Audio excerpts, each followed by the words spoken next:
Chapter 451 faceless 15 মিন্স্ক স্ট্রিটের স্যাঁতস্যাঁতে ঠান্ডা রান্নাঘর। ক্লাইন মোরেত্তি তার নতুন কেনা বড় লোহার পাত্রটা খুঁজল। সে তাতে পরিষ্কার পানি ঢালল। তারপর সে খুব সাবধানে সেটা কয়েকবার ঘষে পরিষ্কার করল। তারপর সে এর ভেতরে কয়েকটা ম্যাচ কাঠি ফেলে তুড়ি বাজাল। টকটকে লাল শিখা জ্বলে উঠল। তার নিয়ন্ত্রণে আগুনটা পাত্রের কোনো ক্ষতি না করেই বাকি পানির ফোঁটাগুলো দ্রুত শুকিয়ে ফেলল। এবারের পোষণের রেসিপিতে বিশুদ্ধ পানির মতো কোনো উপাদান ছিল না, তাই ক্লাইন আগের দুইবারের চেয়েও বেশি সতর্ক ছিল। কোনো সমস্যা যেন না হয় সেজন্য সে সবকিছুর সঠিক মাপ নিশ্চিত করতে চাইল। সে ডিভিনেশন করে জানতে পারত যে মিশ্রণটা সফল হবে কিনা, অন্তত এতে তার জীবনের ঝুঁকি আছে কিনা, কিন্তু এর মানে এই না যে পোষণটা কাজ করবেই। মিশ্রণ থেকে বিয়ন্ডার বৈশিষ্ট্যগুলো আলাদা করাটা বেশ কঠিন একটা কাজ হবে। এটা ঠিক একটা র্যাম্পেজারের মানসিক দূষণ দূর করার মতোই কঠিন। এর জন্য তার সঠিক কৌশল, পদ্ধতি বা রিচুয়ালের প্রয়োজন হবে। আর ক্লাইন অল্প সময়ের মধ্যে দ্বিতীয়বার এই উপাদানগুলো জোগাড়ও করতে পারবে না। প্রস্তুতি শেষ করে ক্লাইন গুছিয়ে রাখা বাক্সগুলোর দিকে তাকিয়ে একটা লম্বা শ্বাস নিল। অবশেষে সে পোষণের রেসিপিটা মনে করল। ফেসলেস প্রধান উপাদান একটা 1000 ফেসড হান্টারের মিউটেটেড পিটুইটারি গ্ল্যান্ড, একটা হিউম্যান স্কিন শ্যাডোর বৈশিষ্ট্য। পরিপূরক উপাদান 1000 ফেসড হান্টারের 80 মিলিলিটার রক্ত, কালো জিনসন উইডের রসের 5 ফোঁটা, 10 গ্রাম ড্রাগন টুথ গ্রাস পাউডার, একটা ডিপসি নাগার 3 গাছি চুল। সে প্রথমে কার্ডবোর্ডের বাক্সটা হাতে নিল, যেটা ভ্যাম্পায়ার এমলিন হোয়াইট পাঠিয়েছিল। সে বাক্সটা খুলল আর একটা কাঁচের বোতল বের করল। বোতলটার ভেতরে 100 মিলিলিটার 1000 ফেসড হান্টারের রক্ত ছিল। স্কেলের দিকে তাকিয়ে ক্লাইন ঢাকনাটা খুলল। তারপর সে স্থির হাতে আঠালো তরলটা পাত্রের ভেতরে ঢালতে শুরু করল। আলোর তারতম্যের ওপর ভিত্তি করে তরলটার রং বদলাচ্ছিল। যেহেতু এটা একটা পরিপূরক উপাদান ছিল, তাই সে একদম নিখুঁত মাপের চেষ্টা করল না। তরলটা আলাদা করার জন্য সে কোনো রাসায়নিক পরীক্ষণের যন্ত্রপাতিও ব্যবহার করল না। 1000 ফেসড হান্টারের রক্তটা ছিল পাতলা মধুর মতো, যেটা ধীরে ধীরে পাত্রের তলাটা ভরিয়ে দিল। ক্লাইনের যখন মনে হল যে যথেষ্ট হয়েছে, তখন সে বোতলটা সোজা করল আর তরলটাকে ফিরে যেতে দিল। এখনও প্রায় 20 মিলিলিটার বাকি আছে, আমার আধ্যাত্মিক অনুমান বেশ নিখুঁত। ক্লাইন কাঁচের বোতলটা থেকে চোখ সরিয়ে নিল আর ঢাকনাটা শক্ত করে আটকে দিল। এই 20 মিলিলিটার 1000 ফেসড হান্টারের রক্ত দিয়ে এখনও মিস্টিক্যাল জিনিসপত্র, বিয়ন্ডার অস্ত্র বা অসাধারণ স্ক্রোল তৈরি করা যাবে, অথবা কোনো রিচুয়াল ম্যাজিকে প্রতীক বা চিহ্ন আঁকার কাজেও এটা ব্যবহার করা যেতে পারে। এটা এখনও বেশ মূল্যবান ছিল। তুলো ভরা বাক্সে কাঁচের বোতলটা ফেরত রাখার পর ক্লাইন তালিকার বাকি জিনিসগুলো নিল। সে কালো জিমসন উইডের রস আর ড্রাগন টুথ গ্রাস পাউডার যোগ করল। সে দেখল যে লোহার পাত্রের তরলটাতে বুদবুদ উঠতে শুরু করেছে। সে কোনো বিরতি নিল না। সে তার কালো গ্লাভস পরা ডান হাত দিয়ে ছোট সাপের মতো দেখতে 3 গাছি গাঢ় নীল চুল তুলে নিল। তারপর সে সাবধানে সেগুলোকে তরলটার ওপরে রাখল। ছ্যাঁত লোহার পাত্র থেকে হালকা ধোঁয়া উঠতে লাগল। তরলটার রং গাঢ় নীল হয়ে গেল। প্রধান উপাদান যোগ করার আগেই এটার কি অদ্ভুত একটা প্রভাব। সিকোয়েন্স 6 পোষণের কাছে এমনটাই আশা করা যায়। ক্লাইন হাত বাড়িয়ে রূপালি টিনের বাক্সটা তুলে নিল। ভ্যাম্পায়ার এমলিন হোয়াইট এটাও সাথে দিয়েছিল। খট করে একটা শব্দ হল। ক্লাইন বাক্সের ঢাকনাটা খুলতেই ভেতরে পিচ ফলের মতো একটা জিনিস দেখতে পেল। সে 1000 ফেসড হান্টারের মিউটেটেড পিটুইটারি গ্ল্যান্ডটা সরাসরি স্পর্শ করল না। এর বদলে সে টিনের বাক্সটা পাত্রের ঠিক ওপরে ধরে সেটাকে উল্টে দিল। হলদে বাদামি রঙের একটা জিনিস গিয়ে গাঢ় নীল তরলের ওপর পড়ল। জিনিসটার গায়ে মস্তিষ্কের মতো খাঁজ আর ভাঁজ ছিল। এই মুহূর্তে এক ফোঁটা তরলও ছিটকে উঠল না। আর সেই পিটুইটারি গ্ল্যান্ডটা, যেটা ক্রমাগত নিজের আকার বদলাচ্ছিল, নিঃশব্দে গলে গেল। ধূসর আর হলদে বাদামি রং খুব দ্রুত গাঢ় নীলের সাথে মিশে গেল। আর হঠাৎ করেই বুদবুদগুলো আরও বড় হতে লাগল। এই পর্যায়ে এসে ক্লাইন একটু নার্ভাস হয়ে পড়েছিল, কিন্তু সে নিজেকে সামলে নিল। সে শেষ বাক্সটা তুলে নিল। বিশাল হীরের মতো দেখতে হিউম্যান স্কিন শ্যাডোর বৈশিষ্ট্যটা সে পাত্রের ভেতরে ঢেলে দিল। হঠাৎ করেই ধোঁয়াগুলো এক জায়গায় জড়ো হতে লাগল। এমনকি গ্যাসবাতির আলোটাও যেন শুষে নিচ্ছিল কিছু একটা। ঘরটা আরও অন্ধকার হয়ে গেল। সবকিছু স্বাভাবিক হওয়ার পর ক্লাইন অবশেষে দেখতে পেল যে তৈরি হওয়ার পর পোষণটা ঠিক কেমন দেখতে লাগছে। এটার পুরো রংটাই কালচে সবুজ ছিল। মাঝে মাঝে এটা থেকে চোখের সাইজের একটা করে বুদবুদ উঠছিল। আর কয়েক সেকেন্ড পর পর এমন একটা শব্দ হচ্ছিল যেন এটা নিজের কোনো প্রাণ আছে আর সে ঢেকুর তুলছে। বুদবুদটা ওপরে উঠতেই সাথে সাথে ফেটে যাচ্ছিল। আর এই ফেটে যাওয়ার সময় সেটাতে নানা রঙের আলো প্রতিফলিত হচ্ছিল। রঙগুলো মিলে বিভিন্ন মুখের ছবি তৈরি করছিল। মুখের বৈশিষ্ট্যগুলো যেন এলোমেলোভাবে জোড়া লাগানো ছিল। ক্লাইন এক হাত দিয়ে লোহার পাত্রটা তুলে নিল। তারপর সে আগের থেকে তৈরি রাখা একটা কাঁচের বোতলে তরলটা ঢেলে নিল। পোষণের বৈশিষ্ট্যের কারণেই পাত্রের ভেতরে এক ফোঁটাও অবশিষ্ট থাকল না। সে ডিভিনেশন করে নিশ্চিত হল যে ক্ষতির মাত্রাটা মেনে নেওয়ার মতো। এর মানে হল পোষণটা সফলভাবে তৈরি হয়েছে। ক্লাইন ফেসলেস পোষণের বোতলটা নিয়ে স্থির পায়ে দোতলায় ফিরে গেল। তারপর সে পর্দা টানা ঘরটার ভেতরে ঢুকল। দরজাটা বন্ধ করে সে বিছানার এক কোণায় বসল। কজিটেশনের সাহায্যে সে তার একটু অস্থির আর চিন্তিত মনটাকে শান্ত করল। 10 সেকেন্ডের বেশি সময় সোজা হয়ে বসে থাকার পর ক্লাইন বোতলের মুখটা খুলল। সে তার ডান হাতটা তুলে খুব দ্রুত পুরো পোষণটা মুখে ঢেলে দিল। তার মুখ আর খাদ্যনালীতে একটা শিরশিরে অনুভূতি বয়ে গেল। শেষে এটা এমন একটা অবশ করা অনুভূতিতে রূপ নিল যা তার জ্ঞান হারানোর উপক্রম করল। ক্লাইনের মনে হল তার মন যেন শরীর থেকে আলাদা হয়ে যাচ্ছে। তার নিজেকে একজন পথচারী মনে হতে লাগল যে দেখছে তার মুখ, নাক, কান আর চোখ গলে যাচ্ছে। তার পুরো মুখটাই গলে যাচ্ছিল। মাত্র 2-3 সেকেন্ডের মধ্যেই তার মুখ আর মাথাটা পোড়া সাদা মোমের মতো হয়ে গেল। তার শরীরটাও একই রকম অস্বাভাবিক হয়ে গিয়েছিল। মনে হচ্ছিল যেন তার রক্তই তার হাড় আর চামড়া গলিয়ে ফেলছে। না, পরিস্থিতি এমন হতে দেওয়া যাবে না। ক্লাইন জানত যে সে যদি এটাকে নিয়ন্ত্রণে না রাখে তাহলে যে কোনো মুহূর্তে তার নিয়ন্ত্রণ হারিয়ে ফেলার সম্ভাবনা আছে। একজন দর্শক হিসেবে সে তার চিন্তাগুলোকে আবার নিজের শরীরে ফিরিয়ে আনার সর্বোচ্চ চেষ্টা করল। সে একটার ওপর একটা গোলাকার আলোর স্তর কল্পনা করার চেষ্টা করল। সে তার কজিটেশন অবস্থাটা ধরে রাখার চেষ্টা করছিল। ছোট কিন্তু বারবার চেষ্টার পর সে অবশেষে আবার নিজের শরীরটাকে অনুভব করতে পারল। নিজের শেষ সীমায় আটকে থাকার জন্য সে তার শরীরের প্রতিটি ছোট অংশকে নিয়ন্ত্রণ করার সর্বোচ্চ চেষ্টা করল। গলে যাওয়া আর মিশে যাওয়ার ওই অনুভূতিটা যখন বারবার তাকে আক্রমণ করছিল তখন ক্লাইন বুঝতে পারছিল না যে সে কতক্ষণ ধরে টিকে আছে।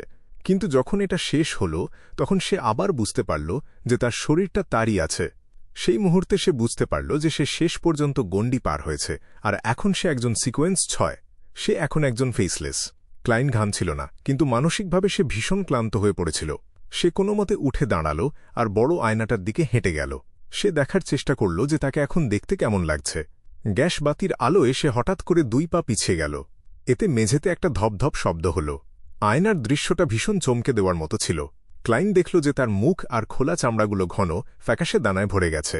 যে কোনো স্বাভাবিক প্রাণী এগুলো দেখলে অবশ হয়ে যাবে আর মনের অজান্তেই পিছিয়ে আসবে। একটু বেশি ভিতুরা তো পাগলও হয়ে যেতে পারে। অ্যাক্টিং মেথড জানা সত্ত্বেও আর ম্যাজিশিয়ান পোষণটা পুরোপুরি হজম করা সত্ত্বেও আমার সিকোয়েন্স 6-এ উন্নতি করাটা বেশ কঠিন ছিল। নিয়ন্ত্রণ হারানো থেকে আমি মাত্র 2-3 কদম দূরে ছিলাম। ভাবছি ওই বিয়ন্ডারদের কতটা ঝুঁকি নিতে হয় যারা শুধু সময়ের উপর নির্ভর করে আর পোষণ খাওয়ার জন্য কোনোমতে যোগ্যতা অর্জন করে। ব্যর্থ হওয়ার সম্ভাবনা নিশ্চিতভাবেই কম না। এতে অবাক হওয়ার কিছু নেই যে চার্চের সদস্যদের মধ্যে সিকোয়েন্স 7 তুলনামূলকভাবে বেশ পরিচিত, আর তারাই ক্যাপ্টেন বা বিশপের দায়িত্ব নেবে। অন্যদিকে সিকোয়েন্স 6-এর মানুষের সংখ্যা একদম তলানিতে গিয়ে ঠেকে। ক্লাইন চোখ বন্ধ করে তার চেয়ারে হেলান দিয়ে বসল।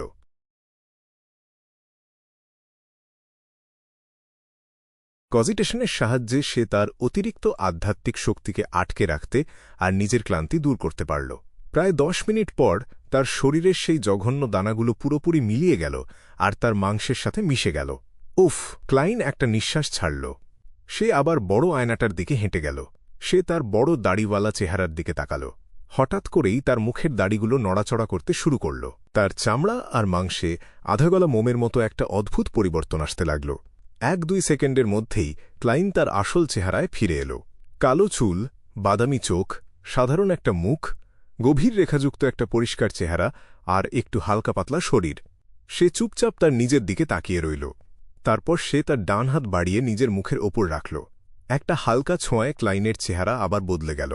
তার নাকের হাড় উঁচু হয়ে গেল আর ঠোঁটগুলো একদম পাতলা হয়ে গেল। তার সুন্দর চেহারায় একটা আভিজাত্যের ছাপ ছিল। তার চেহারায় এমন একটা অহংকার ছিল যা লুকানো যায় না। এটা আর কেউ না, ভ্যাম্পায়ার এমলিন হোয়াইট ছিল। একটু বেশিই খাটো হয়ে গেল। সে নিজেকে নিয়ে হাসল। এই সময় তার শরীরের হাড় আর লিগামেন্ট থেকে মড়মড় আর খটখট শব্দ হতে শুরু করল। হঠাৎ করেই তার পুরো শরীরটা একটু লম্বা হয়ে গেল। এখন তাকে বাইরে থেকে হুবহু এমলিন হোয়াইটের মতোই দেখাচ্ছিল। আমি খেয়াল করলাম যে আমার চেনা প্রত্যেকটা মানুষের চেহারা আর স্বভাব আমি খুব নিখুঁতভাবে মনে করতে পারি। এমনকি তাদের নিজস্ব গন্ধটাও আমি বুঝতে পারি। ক্লাইনের শরীরের লোমকূপগুলো কাঁপতে লাগল আর তার শরীর সেই অনুযায়ী বদলে গেল। এর ফলে তার শরীরের গন্ধটাও আলাদা হয়ে গেল।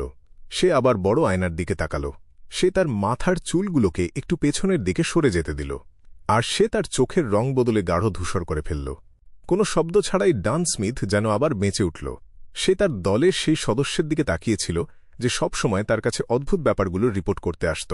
একটা নিঃশ্বাস ছেড়ে ক্লাইন তার আসল চেহারায় ফিরে এলো, কিন্তু তার ঠোঁটের কোণগুলো একটু ওপরের দিকে বাঁকানো ছিল। সে এক মুহূর্ত ভাবল, তারপর কয়েক কদম পিছিয়ে গেল। সে লেডিস অ্যাস্থেটিক্স নামের ম্যাগাজিনটার দিকে তাকাল। সে ফ্যাশনেবল সুন্দরীদের দেখার জন্য ম্যাগাজিনটা কিনেছিল। সে ম্যাগাজিনের কভারের অভিনেত্রীটার চেহারা ভালো করে খেয়াল করল। তারপর সে আবার বড় আয়নার কাছে ফিরে গেল আর ডান হাত দিয়ে নিজের মুখটা মুছে নিল। সে যখন আবার আয়নায় তাকাল, তখন সে একজন তরুণীকে দেখতে পেল। তার কালো চুলগুলো কাঁধ পার হয়ে নেমে গিয়েছিল, আর তার মুখের গড়ন ছিল বেশ নরম। এটা আসলেই কাজ করে। ক্লাইন তার বুকের দিকে তাকাল, কিন্তু সেখানে কোনো স্ফীতি দেখতে পেল না। সে তার শরীরটাকে নিয়ন্ত্রণ করার আপ্রাণ চেষ্টা করল। নিজের শরীরের মেদ আর কিছু মাংস নেড়েচেড়ে সে কোনোমতে এক জোড়া কাপ তৈরি করতে পারল, কিন্তু তার শরীরের নিচের অংশ নিয়ে তার কিছুই করার ছিল না। তার মানে হল, এটা শুধু চেহারার একটা বাইরের পরিবর্তন, কোনো মৌলিক পরিবর্তন না। এছাড়াও আমি এখন শুধু 10 সেন্টিমিটার লম্বা বা খাটো হতে পারি। এই সীমার বাইরে যাওয়াটা কঠিন হবে। তাছাড়া মাথা বড় বা ছোট করারও একটা নির্দিষ্ট সীমা আছে। উদাহরণ হিসেবে, আমি কোনোভাবেই ফাদার উট্রাভস্কির অর্ধেক দৈত্যের মতো মাথাটার নকল করতে পারব না। আরও একটা ব্যাপার হল, আমি শুধু এক নজরে লক্ষ্যবস্তুর চেহারা আর স্বভাব খেয়াল করতে পারি, তার ব্যাপারে কোনো কিছু না জেনেই। মিস জাস্টিসের মতো একজন স্পেক্টেটরের সামনে পড়লে আমার আসল রূপ ধরা পড়ে যাওয়ার সম্ভাবনা খুব বেশি। হি, ক্লাউন স্টেজে একটা ক্লাউন একজন স্পেক্টেটরকে আটকে রাখতে পারে, কিন্তু ফেসলেস স্টেজে এটা আসলে স্পেক্টেটরের কাছে কিছুটা হলেও আটকে যায়। দারুণ ব্যাপার। এই কথা ভাবার পর ক্লাইন আর কোনো পরিবর্তন করল না। সে আবার শার্লক মরিয়ার্টির চেহারায় ফিরে এল। ডিভিনেশন, লড়াই করা আর তার সাথে একজন ম্যাজিশিয়ানের বিয়ন্ডার শক্তি সবই বেড়ে গেছে। এগুলো কতটা উন্নত হয়েছে তা শুধু প্র্যাকটিস করেই নিশ্চিত হওয়া যাবে। কাল আমাকে একটু সময় বের করে কুইলা ক্লাবে যেতে হবে। ক্লাইন শেষবারের মতো একবার নিজেকে দেখল আর চারপাশটা পরিষ্কার করার জন্য নিচে চলে গেল। সবকিছু গুছিয়ে রাখার পর সে দ্রুত হাত মুখ ধুয়ে বিছানায় চলে গেল। সেখানে শুয়ে জানালার বাইরে টকটকে লাল চাঁদের আলোর দিকে তাকিয়ে সে ধীরে ধীরে শান্ত হয়ে এল। কয়েক মিনিট পর ক্লাইন আস্তে আস্তে তার চোখ বন্ধ করল আর নিজের মনেই একটু হাসল। শুভরাত্রি, ফেসলেস।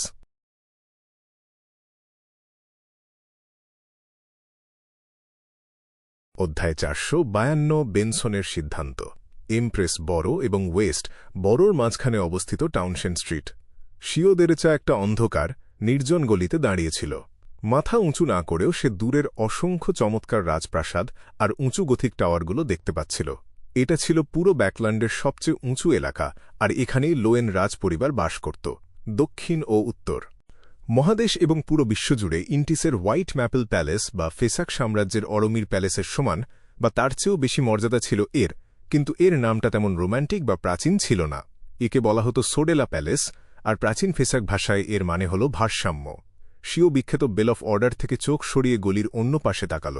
রাস্তার ল্যাম্পের আলো পৌঁছায় না এমন একটা ছায়া থেকে একটা আকৃতি ধীরে ধীরে বেরিয়ে এল। আকৃতিটা একটা সোনালি মুখোশ পড়েছিল, যা দিয়ে তার চেহারার নিচের অর্ধেক অংশ দেখা যাচ্ছিল। সে অন্য কেউ নয়, সেই রহস্যময় লোক যে আগে শিওকে শেরিফ ফর্মুলা বিক্রি করেছিল এবং মাঝে মাঝে তাকে কিছু কাজ দিত। শিও এবং ফোর্সওয়াল যখন গোপনে আলোচনা করত, তখন তারা দুজনেই সন্দেহ করত যে এই লোকটা হয়তো MI9 থেকে এসেছে। এই সপ্তাহে কোনো অগ্রগতি হল? সোনালি মুখোশ পরা লোকটা বরাবরের মতোই জিজ্ঞেস করল। শিও মাথা নাড়ল। না, আমার মনে হয় না ঘটনার আগে কেউ ক্যাপিমের ওপর নজর রাখছিল। সে একটু থামল, তারপর কিছুটা ইতস্তত করে জিজ্ঞেস করল, তুমি কি এখনও এই বিষয়টা নিয়ে তদন্ত চালিয়ে যেতে চাও? মুখোশ পরা লোকটা কিছুক্ষণের জন্য চুপ করে থাকল। তার আর দরকার নেই, তবে ভবিষ্যতে যদি এই সম্পর্কিত কিছু শোনো, তাহলে সাথে সাথে আমার সাথে যোগাযোগ করবে। আজ আমি তোমাকে একটা নতুন কাজ দেব। কি কাজ? শিও পুরোপুরি তার বাউন্টি হান্টার রূপে চলে গেল। সে ঝুঁকিগুলো হিসাব করার জন্য তৈরি ছিল। মুখোশ পরা লোকটা হাসল। এটা খুব সাধারণ একটা কাজ, আর এটা এমন একটা কাজ যা করার স্বপ্ন তুমি সবসময় দেখেছ। তোমার চেনা সব জায়গায় শেরিফ এবং ইন্টারোগেটরের প্রধান উপাদানগুলো কেনার চেষ্টা করো, বিশেষ করে এমন একটা বিশেষ উপাদান যা দিয়ে সরাসরি পোষণ তৈরি করা যায়। যদি কেউ সাড়া দেয়, আমরা সেটার দাম শোধ করে দেব। কেনা উপাদানগুলো কি আমার হবে? শিও হুট করেই প্রশ্ন করে বসল। এটাই ছিল তার সবচেয়ে বড় দুশ্চিন্তার জায়গা। না, তুমি কি ভেবেছ এত সহজ একটা কাজের জন্য এত বড় পুরস্কার দেওয়া হবে? অবশ্যই, যদি তুমি সেই মানুষটাকে খুঁজে বের করতে পারো যাকে আমরা খুঁজছি, তাহলে আলোচনা করে তোমাকে প্রধান উপাদানগুলো নেওয়ার সুযোগ করে দেওয়া অসম্ভব কিছু নয়। মুখোশ পরা লোকটা হাসতে হাসতে বলল। কিন্তু আমি তো ইন্টারোগেটর পোষণের প্রধান উপাদানগুলো জানি না, শিও ইতস্তত করে বলল। আমি তোমাকে পরে বলবো। এটা আমাদের অগ্রিম পারিশ্রমিক হিসেবেও ধরতে পারো। এমনকি যদি আমরা আমাদের কাঙ্ক্ষিত লোকটাকে খুঁজে নাও পাই, তবুও তোমার কাছে 600 পাউন্ডের চেয়েও বেশি দামের সিকোয়েন্স 7 পোষণ ফর্মুলার মূল অংশটা থাকবে। আমার মনে হয় তুমি আমাদের উদারতা সম্পর্কে খুব ভালোভাবেই জানো। মুখোশ পরা লোকটা এক মায়াবী সুরে বলল। সত্যিই খুব উদার। তাদের লক্ষ্যকে আর তাকে খুঁজে বের করার জন্য তারা এত বেশি দাম দিতে রাজি কেন? আচ্ছা, সে যদি MI9 থেকে এসে থাকে, তাহলে এই কাজের সুযোগ নিয়ে বাজার থেকে আরবিটার পাথরের বিয়ন্ডার উপাদানগুলো সংগ্রহ করাও হয়তো তার একটা উদ্দেশ্য। টাকা নষ্ট করা নিয়ে তাদের কোনো সমস্যা নেই। একজন বেশ অভিজ্ঞ বাউন্টি হান্টার হিসাবে শিও নিজের অজান্তেই বেশ কয়েকটা বিষয় নিয়ে ভেবে ফেলল। কিছুক্ষণ চিন্তা করার পর সে মাথা নেড়ে বলল, আমি এই কাজটা নেব। খুব ভালো। মুখোশ পরা লোকটার গলার স্বর কিছুটা হালকা হলো। সে চারপাশটা একবার দেখে নিয়ে বলল, ইন্টারোগেটর পোষণের প্রধান উপাদানগুলো হলো একটা ফ্ল্যাশ প্যাটার্নযুক্ত কালো সাপের শিং আর একটা লেক স্পিরিটের ধুলো। এই কথা বলে সে ধীরে ধীরে পিছিয়ে গেল আর ছায়ার সাথে মিশে গলির কোনায় অদৃশ্য হয়ে গেল। সে সত্যিই আমাকে ইন্টারোগেটর পোষণের প্রধান উপাদানগুলোর কথা বলে দিল। শিও কিছুক্ষণের জন্য অবাক হয়ে গেল। ঠিক তখনই সে পরিষ্কার বুঝতে পারল মুখোশ পরা লোকটার দল এই কাজটাকে কতটা গুরুত্ব দিচ্ছে। আমি ভাবছি তাদের লক্ষ্যকে। মনে হচ্ছে এটা এমন কোনো বিশেষ উপাদানের ওপর নজর রাখছে যা দিয়ে সরাসরি শেরিফ বা ইন্টারোগেটর পোষণ তৈরি করা যায়। এই কথা ভাবতেই শিও হঠাৎ জমে গেল। তার একটা কথা মনে পড়ে গেল। যখন সে শেরিফ হিসেবে এগিয়ে গিয়েছিল, তখন সে ফোর্সের মাধ্যমে কেনা একটা বিশেষ উপাদান ব্যবহার করেছিল যা দিয়ে সংশ্লিষ্ট পোষণটা তৈরি করা যেত। এটাই কি তাদের লক্ষ্য? শিও নিজের অজান্তেই সিদ্ধান্ত নিল যে সে এই বিষয়ে চুপ থাকবে, মুখোশ পরা লোকটাকে কখনোই কিছু বলবে না। সে তার ফোলাফোলা গালগুলো ঘষল আর চেরুর বড়তে ফিরে যাওয়ার জন্য একটা পাবলিক ঘোড়ার গাড়ি নিতে বাইরের রাস্তার দিকে হাঁটতে শুরু করল। ঠিক সেই মুহূর্তে সে দেখতে পেল একটা বাদামি রঙের ঘোড়ার গাড়ি তাকে পাশ কাটিয়ে চলে গেল। গাড়ির গায়ে আঁকা প্রতীকটার দিকে সাথে সাথে তার চোখ আটকে গেল। প্রতীকটাতে একটা ফুল আর দুটো আংটি আঁকা ছিল। এর মধ্যে বিশেষ কিছুই ছিল না, কিন্তু শিও এমনভাবে সেটার দিকে তাকিয়ে রইল যেন তার চোখ দুটো জমে গেছে। ঘোড়ার গাড়িটা যখন অনেকটা দূরে চলে গেল, তখনই কেবল সে চোখ সরাল। তার মনটা সাথে সাথে ভীষণ খারাপ হয়ে গেল। এমনকি যখন সে তাদের ভাড়া বাড়িতে ফিরে এলো, তখনও তার মন ভালো হল না। বন্ধুর মন খারাপ দেখে ফোর্স 2 গ্লাস রেড ওয়াইন ঢেলে তার কাছে নিয়ে এলো। কি হয়েছে? সে শিওর উল্টো দিকে বসে একটা গ্লাস তার দিকে এগিয়ে দিল। শিও রেড ওয়াইনের দিকে তাকিয়ে রইল। পুরো 2 মিনিট চুপ থাকার পর সে কিছুটা ভাঙা গলায় বলল, ফিরে আসার পথে আমার পরিচিত একজনের সাথে দেখা হয়েছিল। কে সে? ফোর্স আগ্রহী হয়ে জিজ্ঞেস করল। ভিকনট স্ট্র্যাটফোর্ড। শিও কোনো কিছু বিস্তারিত না বলেই উত্তর দিল। ফোর্স একটু ভেবে বলল, এই ভিকনট কি রাজকীয় রক্ষীদের ক্যাপ্টেন? একজন বেস্ট সেলিং উপন্যাসের লেখিকা হিসেবে সে প্রায়ই সাহিত্য ভালোবাসেন এমন অভিজাতদের কাছ থেকে আমন্ত্রণ পেত এবং মাঝে মাঝেই বিকালের চা চক্র আর ভোজসভায় অংশ নিত। একজন লেখিকা হিসেবে তথ্য সংগ্রহের পেশাগত অভ্যাসের কারণে সে নিজে থেকেই বিখ্যাত অভিজাতদের সম্পর্কে আরও বেশি জানার চেষ্টা করত। এমনই একটা পার্টিতেই ভিকনট গ্লেইন্টের সাথে তার পরিচয় হয়েছিল। হ্যাঁ, সে একসময় আমার বাবার ডেপুটি ছিল। শিও কিছুটা কষ্ট নিয়ে বলল, তোমার বাবা? ফোর্স জানত যে শিও একটা পতন হওয়া অভিজাত পরিবার থেকে এসেছে আর তার কিছু গোপন ব্যাপার আছে, তবে সে বিস্তারিত কিছু জানত না। শিও রেড ওয়াইনের গ্লাসটা তুলে নিল এবং এক ঢোকে পান করল। গলায় আটকে গিয়ে সে কয়েকবার কাশল। নিজেকে শান্ত করে সে বলল, আমার পরিবার একসময় অভিজাতদের অংশ ছিল। আমাদের সুসময় আমার পরিবার আর্ল প্যালাটাইন হিসেবেও কাজ করেছে। Earl palatine? সেটা আবার কি পদ? ফোর্স অর্ধেক কৌতূহল আর অর্ধেক বন্ধুর মন ভালো করার চেষ্টা নিয়ে জিজ্ঞেস করল। এটা রাজপরিবারের মুখপাত্র হওয়ার সমান। সিংহাসনের সবচেয়ে কাছের অভিযাত্রা এই পদে থাকে। শিও পুরনো কথা মনে করে বলল, তার মুখটা আনন্দে উজ্জ্বল হয়ে উঠল। সেই সময় থেকে আমাদের পরিবারের এমন জমিদারি ছিল যা একজন সত্যিকারের আর্লের থাকার কথা, কিন্তু আমার বাবার সময়ে সেটা আর ততটা বিখ্যাত ছিল না। তবুও সাবেক রাজা ক্ষমতাশালী উইলিয়াম অগাস্টাস 6 বিশ্বাস আমাদের ওপর ছিল। সে হাউসহোল্ড গার্ডস ডিভিশনের নেতা আর রাজকীয় রক্ষীদের ক্যাপ্টেন ছিল। তার গলার স্বর ধীরে ধীরে বিষণ্ণ হয়ে গেল, কারণ নিজের কষ্টটা লুকিয়ে রাখা তার জন্য কঠিন হয়ে পড়ছিল। কিন্তু 7 বছর আগে তার বিরুদ্ধে একটা বিদ্রোহে অংশ নেওয়ার অভিযোগ আনা হয় আর শেষ পর্যন্ত তার মৃত্যুদণ্ড দেওয়া হয় এবং তার অভিজাত উপাধি আর জমিদারি কেড়ে নেওয়া হয়। এর কারণে আমার পরিবারের পতন হয় আর আমার পরিবারের অনেকেই কোনো কারণ ছাড়াই মারা যায়। বেঁচে থাকার জন্য আমরা আমাদের পদবি বদলে ফেলি আর ইস্ট টাকার কাউন্টি ছেড়ে চলে আসি। আমি বিশ্বাস করি না যে আমার বাবা কখনো বিদ্রোহে জড়াতে পারে। সে রাজপরিবারের প্রতি এতটাই অনুগত ছিল যা দেবীর প্রতি তার বিশ্বাসের চেয়েও বেশি। এর জন্য যাই হোক, আমি আমার মা আর আমার ছোট ভাইকে রেখে ব্যাকল্যান্ডে চলে আসি। আমি নিজেকে উন্নত করার একটা সুযোগ খুঁজছিলাম, এই আশায় যে আমি আমার পরিবারের গৌরব আর আমার বাবার সম্মান ফিরিয়ে আনতে পারব। শিও তার গল্পের মাঝামাঝি কিছু বিষয় এড়িয়ে গেল, কিন্তু ফোর্স তাতে কিছু মনে করল না। সে দীর্ঘশ্বাস ফেলে বলল, এটা খুব খুব কঠিন একটা কাজ হবে। কিন্তু পরক্ষণেই সে হাসল। কিন্তু আমি তোমাকে সাহায্য করব, আর আমার পেছনে রহস্যময় ট্যাট ক্লাব আছে। সে মনে মনে যোগ করল। টিঙ্গেন শহরের রাত, 2 ড্যাফোডিল স্ট্রিট। মেলিসা মোরেত্তি যে অঙ্কের সমাধান করছিল, সে দরজার দিকে মাথা ঘোরাল আর বেনসন মোরেটির দিকে তাকাল, যে এইমাত্র তার হাফ টপ হ্যাটটা খুলে রেখেছিল। তুমি কোথায় গিয়েছিলে? কালকে না ফলাফল দেওয়ার কথা? তারা আজ রাতেই ফলাফল জানিয়ে দিয়েছে, আর আমি শহরের এমন 2 জন কর্মীকে চিনি যারা এই ইউনিফাইড পরীক্ষার দায়িত্বে আছে। বেনসন একটা মুচকি হাসি দিয়ে বলল। ডিসেম্বরের শুরুর দিকে সে সিভিল সার্ভেন্ট ইউনিফাইড পরীক্ষার জন্য নাম লিখিয়েছিল। সে এমন একটা পদ বেছে নিয়েছিল যেখানে প্রতিযোগিতা তুলনামূলকভাবে কম, আর এই প্রক্রিয়ার মধ্যে সে তার গুছিয়ে কথা বলার ক্ষমতা আর যোগাযোগের দক্ষতা দিয়ে বেশ কয়েকজন সরকারি কর্মচারী এবং পরীক্ষার্থীর সাথে বন্ধুত্ব গড়ে তুলেছিল। ফলাফল কি হল? মেলিসা নিজের অজান্তেই হাতের ফাউন্টেন পেনটা নিচে নামিয়ে রাখল। বেনসনের চেহারা সাথে সাথে অন্ধকার হয়ে গেল, কিন্তু মেলিসা মুখ খোলার আগেই সে এক গাল হেসে উঠল। আমি পাশ করেছি, আর আমার র্যাঙ্কও বেশ ওপরের দিকে। এটা দারুণ খবর। মেলিসা উঠে দাঁড়িয়ে 2 পা সামনে এগিয়ে গেল। তোমাকে জানুয়ারির শেষে 2য় ধাপের পরীক্ষার জন্য প্রস্তুতি নেওয়া শুরু করতে হবে। এটা ব্যাকল্যান্ডে হবে। আমাকে আগে থেকেই তোমার লাগেজ গুছিয়ে রাখতে হবে। তুমি কবে যাওয়ার কথা ভাবছ? বোনের দুশ্চিন্তা দেখে বেনসন বসার ঘরে ঢুকল। হাসতে হাসতে বলল, আমি নতুন বছরের পর যাওয়ার কথা ভাবছি। আমরা একসাথে ব্যাকল্যান্ডে যাব আর সেখানে একটা বাড়ি ভাড়া নেব।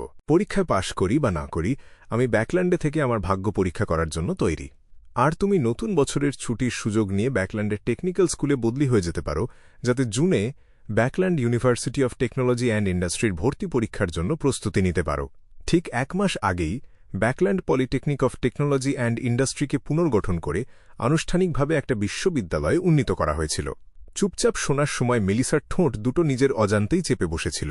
সে বিষণ্নভাবে চারপাশে তাকাল এবং নরম গলায় উত্তর দিল, ঠিক আছে। শুক্রবার দুপুরে কুয়েলা ক্লাব। ক্লাইন মোরেত্তি বাইরে বেরিয়ে এলো আর প্রিন্স অ্যাডেসাকের রেড রোজ ম্যানরের দিকে যাওয়ার জন্য একটা ঘোড়ার গাড়ি ভাড়া করল। তালিম ডুমন্ট তার মৃত্যুর কয়েকদিন আগে এই জায়গাতেই গিয়েছিল। একজন যোগ্য গোয়েন্দা হিসেবে সে যদি সেখানে কোনো তদন্ত না করে, তাহলে তাকে দেওয়া 100 পাউন্ডের কোনো যোগ্যতাই তার থাকবে না। যাই হোক না কেন, আমাকে এখনও একটা বিশ্বাসযোগ্য অভিনয় চালিয়ে যেতে হবে। ক্লাইন ঘোড়ার গাড়িতে বসে জানালার বাইরের দৃশ্য উপভোগ করতে করতে বিড়বিড় করে বলল। সকালের অনুশীলনের পর সে তার ক্ষমতার প্রতিটি দিকের উন্নতি সম্পর্কে মোটামুটি একটা ধারণা পেয়েছিল। ফ্লেম কন্ট্রোলিং, ফ্লেমিং জাম্প আর অন্যান্য বিয়ন্ডার ক্ষমতাগুলো প্রায় 30% শক্তিশালী হয়ে গিয়েছিল। এয়ার বুলেটের শক্তি আর পানির নিচে শ্বাস নেওয়ার পাইপের দৈর্ঘ্য কয়েক গুণ বেড়ে গিয়েছিল। তার ডিভিনিশন আর যুদ্ধের দক্ষতাও অনেকখানি উন্নত হয়েছিল। পেপার ফিগারিন সাবস্টিটিউট আর ড্যামেজ ট্রান্সফারের তেমন কোনো পরিবর্তন হয়নি, কিন্তু তার আধ্যাত্মিকতা বেড়ে যাওয়ার কারণে এই ক্ষমতাগুলো ব্যবহারের সংখ্যা বেড়ে গিয়েছিল। দীর্ঘ রাস্তার ঝাঁকুনি পেরিয়ে ক্লাইন অবশেষে রেড রোজ ম্যানরে পৌঁছাল এবং প্রবেশপথে পাহারারত রেড রোজ ম্যানরের সৈন্য 2 জনকে তার আসার উদ্দেশ্য জানাল।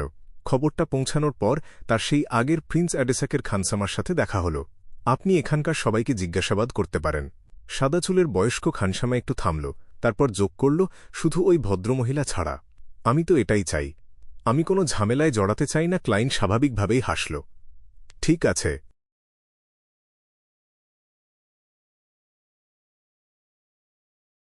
অধ্যায় 453। সিঁড়ি। Red rose manor. নানান রকম প্রাচীন জিনিসে ভরা বিলাসবহুল ঘরগুলোর ঠিক বাইরে ক্লাইন মোরেত্তি দরজার কাছে দাঁড়িয়েছিল। আজকের দিনে সে এই নিয়ে 6 নম্বর পরিচারিকাকে একই প্রশ্ন করল। সেই অল্প বয়সী পরিচারিকাটি ওই যুগের বৈশিষ্ট্য অনুযায়ী একটা সাদাকালো পোশাক পরেছিল। সে দেখতে বেশ সুন্দরী আর প্রাণবন্ত ছিল। তার বাদামি চুলে প্রাকৃতিক কোঁকড়ানো ভাব ছিল। তার চোখে মুখে একটা চঞ্চলতার ছাপ ছিল। মিস্টার তালিম ডুম্যান্ট যখন আসে তখন সে কার সাথে দেখা করে? ক্লাইন একঘেয়েভাবে প্রশ্নটার পুনরাবৃত্তি করল। পরিচারিকাটি প্রায় কোনো বিরতি ছাড়াই জবাব দিল। মিস্টার তালিম সাধারণত হিজ হাইনেসের সাথে দেখা করার অনুরোধ করে, অথবা তার সাথে ঘোড়ায় চড়তে যায়, কিংবা নানা বিষয়ে আলোচনা করে। হিজ হাইনেস যদি উপস্থিত না থাকে, তাহলে সে ওই মহিলার সাথে দেখা করে। তারা খুব ভালো বন্ধু। সে প্রিন্স অ্যাডেসাকের খানসামার কাছ থেকে অনুমতি নেয়। তালিম কি প্রিন্স অ্যাডেসাক অগাস্টাস যাকে পছন্দ করে সেই সাধারণ মহিলার খুব ভালো বন্ধু? তারা কি মাঝে মাঝে গোপনে দেখা করত? খুব সম্ভবত সে ওই মহিলাকে এই জায়গা ছেড়ে চলে যাওয়ার জন্য রাজি করানোর চেষ্টা করছিল, যাতে প্রিন্স অ্যাডেসাকের সুনামে কোনো আঁচ না লাগে। ক্লাইন চিন্তিতভাবে মাথা নাড়ল। তারা, মানে মিস্টার তালিম আর ওই তরুণী কি বিষয়ে কথা বলত? এই প্রশ্নটা করার সময় ক্লাইনের হঠাৎ মনে পড়ে গেল যে তালিমও তো এই কিছুদিন আগে প্রেমে পড়েছিল। তথ্য প্রযুক্তির যুগের প্রচুর অভিজ্ঞতা থেকে তার মাথায় অদ্ভুত এক সাজানো রোমান্টিক গল্পের কথা মনে উদয় হল। পরিচারিকাটি এই গোয়েন্দাকে একদমই ভয় পাচ্ছিল না। সে একটু হাসল, মাথা নাড়ল আর বলল, এই সময়গুলোতে আমাদের সবাইকে ঘর থেকে বেরিয়ে যেতে বলা হয়। এই কথা শুনে ক্লাইন তার কল্পনার ঘোড়াকে আর থামিয়ে রাখতে পারল না। তার মনে হতে লাগল যে প্রিন্স অ্যাডেসাক হয়তো প্রতারণার শিকার হচ্ছে। তাকে আর কোনো প্রশ্ন করার সুযোগ না দিয়েই পরিচারিকাটি খিলখিল করে হেসে উঠল আর বলল, গোয়েন্দা মরিয়াটি, তুমি যদি সত্যি জানতে চাও যে ওই মহিলা আর মিস্টার তালিম কি বিষয়ে কথা বলত, তাহলে তুমি সরাসরি তাকেই জিজ্ঞেস করতে পারো। বুড়ো খানসামা তো তার অনুমতি দেয় না। ক্লাইন খুব আত্মবিশ্বাসের সাথে দায়টা তার ওপর চাপিয়ে দিল। সে প্রসঙ্গ পাল্টাল আর একটু হেসে বলল, মনে হচ্ছে তুমি অন্য চাকরদের চেয়ে একটু বেশিই জানো। এমনকি তুমি আমাকে গোয়েন্দা মরিয়াটি বলেও ডাকতে জানো। পরিচারিকাটি এদিক ওদিক তাকাল, মুখের হাসিটা ধরে রাখল আর বলল, কারণ আমার ডিউটির সময় আমি ওই মহিলারই দেখাশোনা করি। সে সবসময় তোমার সাথে দেখা করতে চেয়েছিল, গোয়েন্দা মরিয়াটি, কারণ সে তো মিস্টার তালিমের খুব কাছের বন্ধু ছিল আর তার মৃত্যুর ব্যাপারে সে খুব চিন্তিত। দুর্ভাগ্যবশত তোমার সাথে তার কখনোই দেখা হয়ে ওঠে না। কখনোই না। ক্লাইন এই সবসময় হঠাৎ করে আর দেখা না হওয়া কথাগুলোর ব্যাপারে খুব সংবেদনশীল ছিল। পরিচারিকাটি খুব গম্ভীরভাবে মাথা নাড়ল আর বলল, প্রথমবার হিজ হাইনেস যখন তোমাকে তার অতিথি হিসেবে আমন্ত্রণ জানিয়েছিল, তখন সে ইচ্ছে করেই একটু রাগ দেখিয়েছিল। সে চেয়েছিল এই সুযোগে নিচে গিয়ে তোমার সাথে দেখা করতে। কে জানত যে তুমি এত তাড়াহুড়ো করে চলে যাবে। এরপর সে হিজ হাইনেসের হয়ে মিস্টার তালিমের কবরে ফুল দেওয়ার দায়িত্ব নিয়েছিল। কিন্তু সে যেহেতু জানত না যে তুমি দেখতে কেমন, তাই সে তোমাকে খুঁজে পায়নি। আর আজকে সে একটু শান্তিতে ঘোড়ায় চড়ার জন্য পেছনের গল্ফ কোর্সে গিয়েছে। না হলে খানসামা অনুমতি না দিলেও সে তোমার সাথে দেখা করার কোনো না কোনো উপায় ঠিকই বের করত। কি দারুণ কাকতালীয় ব্যাপার। ক্লাইন একটা দীর্ঘশ্বাস ফেলল। হঠাৎ করেই সে একটা খুব জরুরি বিষয় বুঝতে পারল। তালিমের শেষকৃত্যের দিন সেই সাধারণ মহিলাটি প্রিন্সের হয়ে ফুল দিতে এসেছিল। সেই দিন ক্লাইন কালো ঘোমটা পরা আর নীলকান্তমণি আংটি পরিহিতা নারীকে নিয়ে সবচেয়ে বেশি চিন্তিত ছিল। তার কাছে হয়তো কোনো গ্রেড 0 সিল্ড আর্টিফ্যাক্ট বা সেই মাপের কোনো শক্তিশালী অস্তিত্ব ছিল। হঠাৎ করেই ক্লাইনের মাথায় একটা বিদ্যুৎ খেলে গেল। সেই নীলকান্তমণি আংটি পরিহিতা নারী একটা লম্বা, ভারী কালো পোশাক পরা ছিল। দুটো পরিচারিকাকে সাথে নিয়ে সে ধীরে ধীরে দূরে মিলিয়ে গিয়েছিল। সেই পরিচারিকাদের একজনের বাদামি কোঁকড়ানো চুল ছিল। ক্লাইনের চোখের সামনের পরিচারিকাটির সাথে সেই পরিচারিকার ছবিটা একদম মিলে গেল। দুটো চেহারা অস্বাভাবিকভাবে একই রকম ছিল। ক্লাইনের শরীর টানটান হয়ে গেল। তার পিঠ বেয়ে ঘাম ঝরতে লাগল। কিন্তু তার মুখের ভাবে কোনো পরিবর্তন হল না। ক্লাইন তার ক্লাউনের ক্ষমতা ব্যবহার করে এমন ভান করল যেন সে সেই দিনের কথা মনে করার চেষ্টা করছে। সে হেসে জিজ্ঞেস করল, তালিমের শেষকৃত্যের দিন তুমি কি ওই মহিলার সাথে ছিলে? পরিচারিকাটি বেশি কিছু না ভেবেই জবাব দিল, ধ্যাত, এটা সত্যিই সে। ক্লাইন তার মুখের হাসিটা ধরে রাখল। খুব ভালো। এবার পরের প্রশ্ন। যেন কিছুই হয়নি। ক্লাইন এমন ভান করে অন্যান্য বিষয়ে খোঁজ খবর নিতে শুরু করল। তারপর সে অন্য এক চাকরের কাছে গিয়ে তার প্রশ্ন চালিয়ে গেল। তবে ক্লাইন গোপনে তার এই কাজটা একটু ছোট করে নিল আর তাড়াতাড়ি শেষ করার চেষ্টা করল। সে ওই তরুণী ঘোড়ায় চড়ে ফিরে আসার আগেই রেড রোজ ম্যানর ছেড়ে চলে যেতে চাইছিল। বিকেল 4টের সময় আকাশ অন্ধকার হওয়ার আগেই ক্লাইন তার ভাবনার চেয়ে অনেক আগেই ম্যানর থেকে বেরিয়ে পড়ল। সে বুড়ো খানসামার পাঠানো ঘোড়ার গাড়িতে করে শহরের দিকে রওনা দিল। সিল্ক আর মসলিন কাপড়ে মোড়ানো দেয়ালটায় পিঠ ঠেকিয়ে জানলার ধারে বসে সে একটু স্বস্তি পেল। এখন সে পুরো পরিস্থিতিটা নিয়ে ভাবার মতো শক্তি পাচ্ছিল। প্রিন্স অ্যাডেসাকে সেই প্রিয় সাধারণ মহিলাটি তালিমকে অভিশাপ দিয়েছিল। তাকে কেন একটা পতন ঘটা অভিজাত পরিবারের বংশধরের সাথে এমন করতে হবে? তালিম কি তার আর প্রিন্সের সম্পর্ক ভাঙার চেষ্টা করছিল বলে সে তালিমের ওপর প্রতিশোধ নিতে চেয়েছিল? কিন্তু এর জন্য তো তাকে নিজের হাতে কিছু করতে হতো না। সে চাইলে প্রিন্স অ্যাডেসাককে সুযোগ বুঝে এই কথা বলতে পারত। তালিমকে একদম চুপচাপ সরিয়ে দেওয়ার অনেক উপায় প্রিন্স অ্যাডেসাকের জানা ছিল। তালিম মারা যাওয়ার আগে গভীর প্রেমে পড়েছিল। হ্যাঁ, প্রথম লক্ষণটা দেখা গিয়েছিল যখন সে ওই সাধারণ মহিলাকে প্রিন্স অ্যাডেসাককে ছেড়ে যাওয়ার জন্য সফলভাবে রাজি করিয়েছিল। তাদের মধ্যে কি কোনো প্রেমের সম্পর্ক ছিল? তাহলে কি ম্যানরে ফিরিয়ে আনা ওই সাধারণ মহিলাটি তালিমের মুখ বন্ধ করার জন্য আর ভবিষ্যতের কোনো বিপদ এড়ানোর জন্যই তাকে মেরে ফেলেছিল?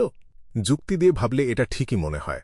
কিন্তু সমস্যা হল, গ্রেড 0 সিল্ড আর্টিফ্যাক্ট থাকা কোনো মানুষ বা সমপর্যায়ের কোনো শক্তিশালী অস্তিত্বকে প্রিন্স অ্যাডেসাক কিভাবে আটকে রাখতে পারে? অগাস্টাস পরিবার যদি একটা অ্যাঞ্জেল ফ্যামিলিও হয় আর তাদের যদি অনেক জ্ঞানও থাকে, তবুও ওই রকম কাউকে আটকে রাখতে হলে তাদের প্রচণ্ড শক্তি আর বিশেষ পদ্ধতি ব্যবহার করতে হবে।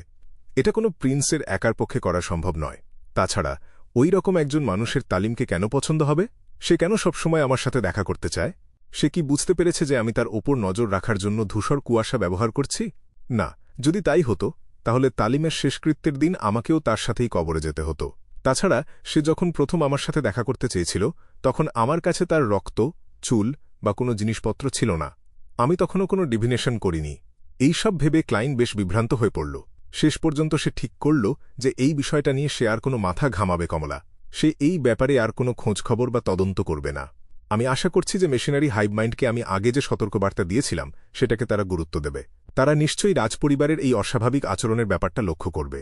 হ্যাঁ, তারা হয়তো এটাকে খুব বেশি গুরুত্ব দেবে, তবে প্রিন্স অ্যাডেসাকের সম্মানের জন্য নয়, অন্য কোনো কারণে। আমি আশা করছি রাজপরিবার ওই মহিলাকে আমার সাথে দেখা করতে দেবে না। কয়েকদিন পর সুযোগ বুঝে আমি এই দায়িত্ব থেকে ইস্তফা দেব। আমি তাদের বলবো যে এই ব্যাপারে আমার আর কিছুই করার নেই। তারপর দক্ষিণে ছুটি কাটানোর বাহানা দিয়ে আমি আমার পরিচয় পাল্টে কিছুদিন লুকিয়ে থাকব। ক্লাইনের মনটা ধীরে ধীরে শান্ত হয়ে এল।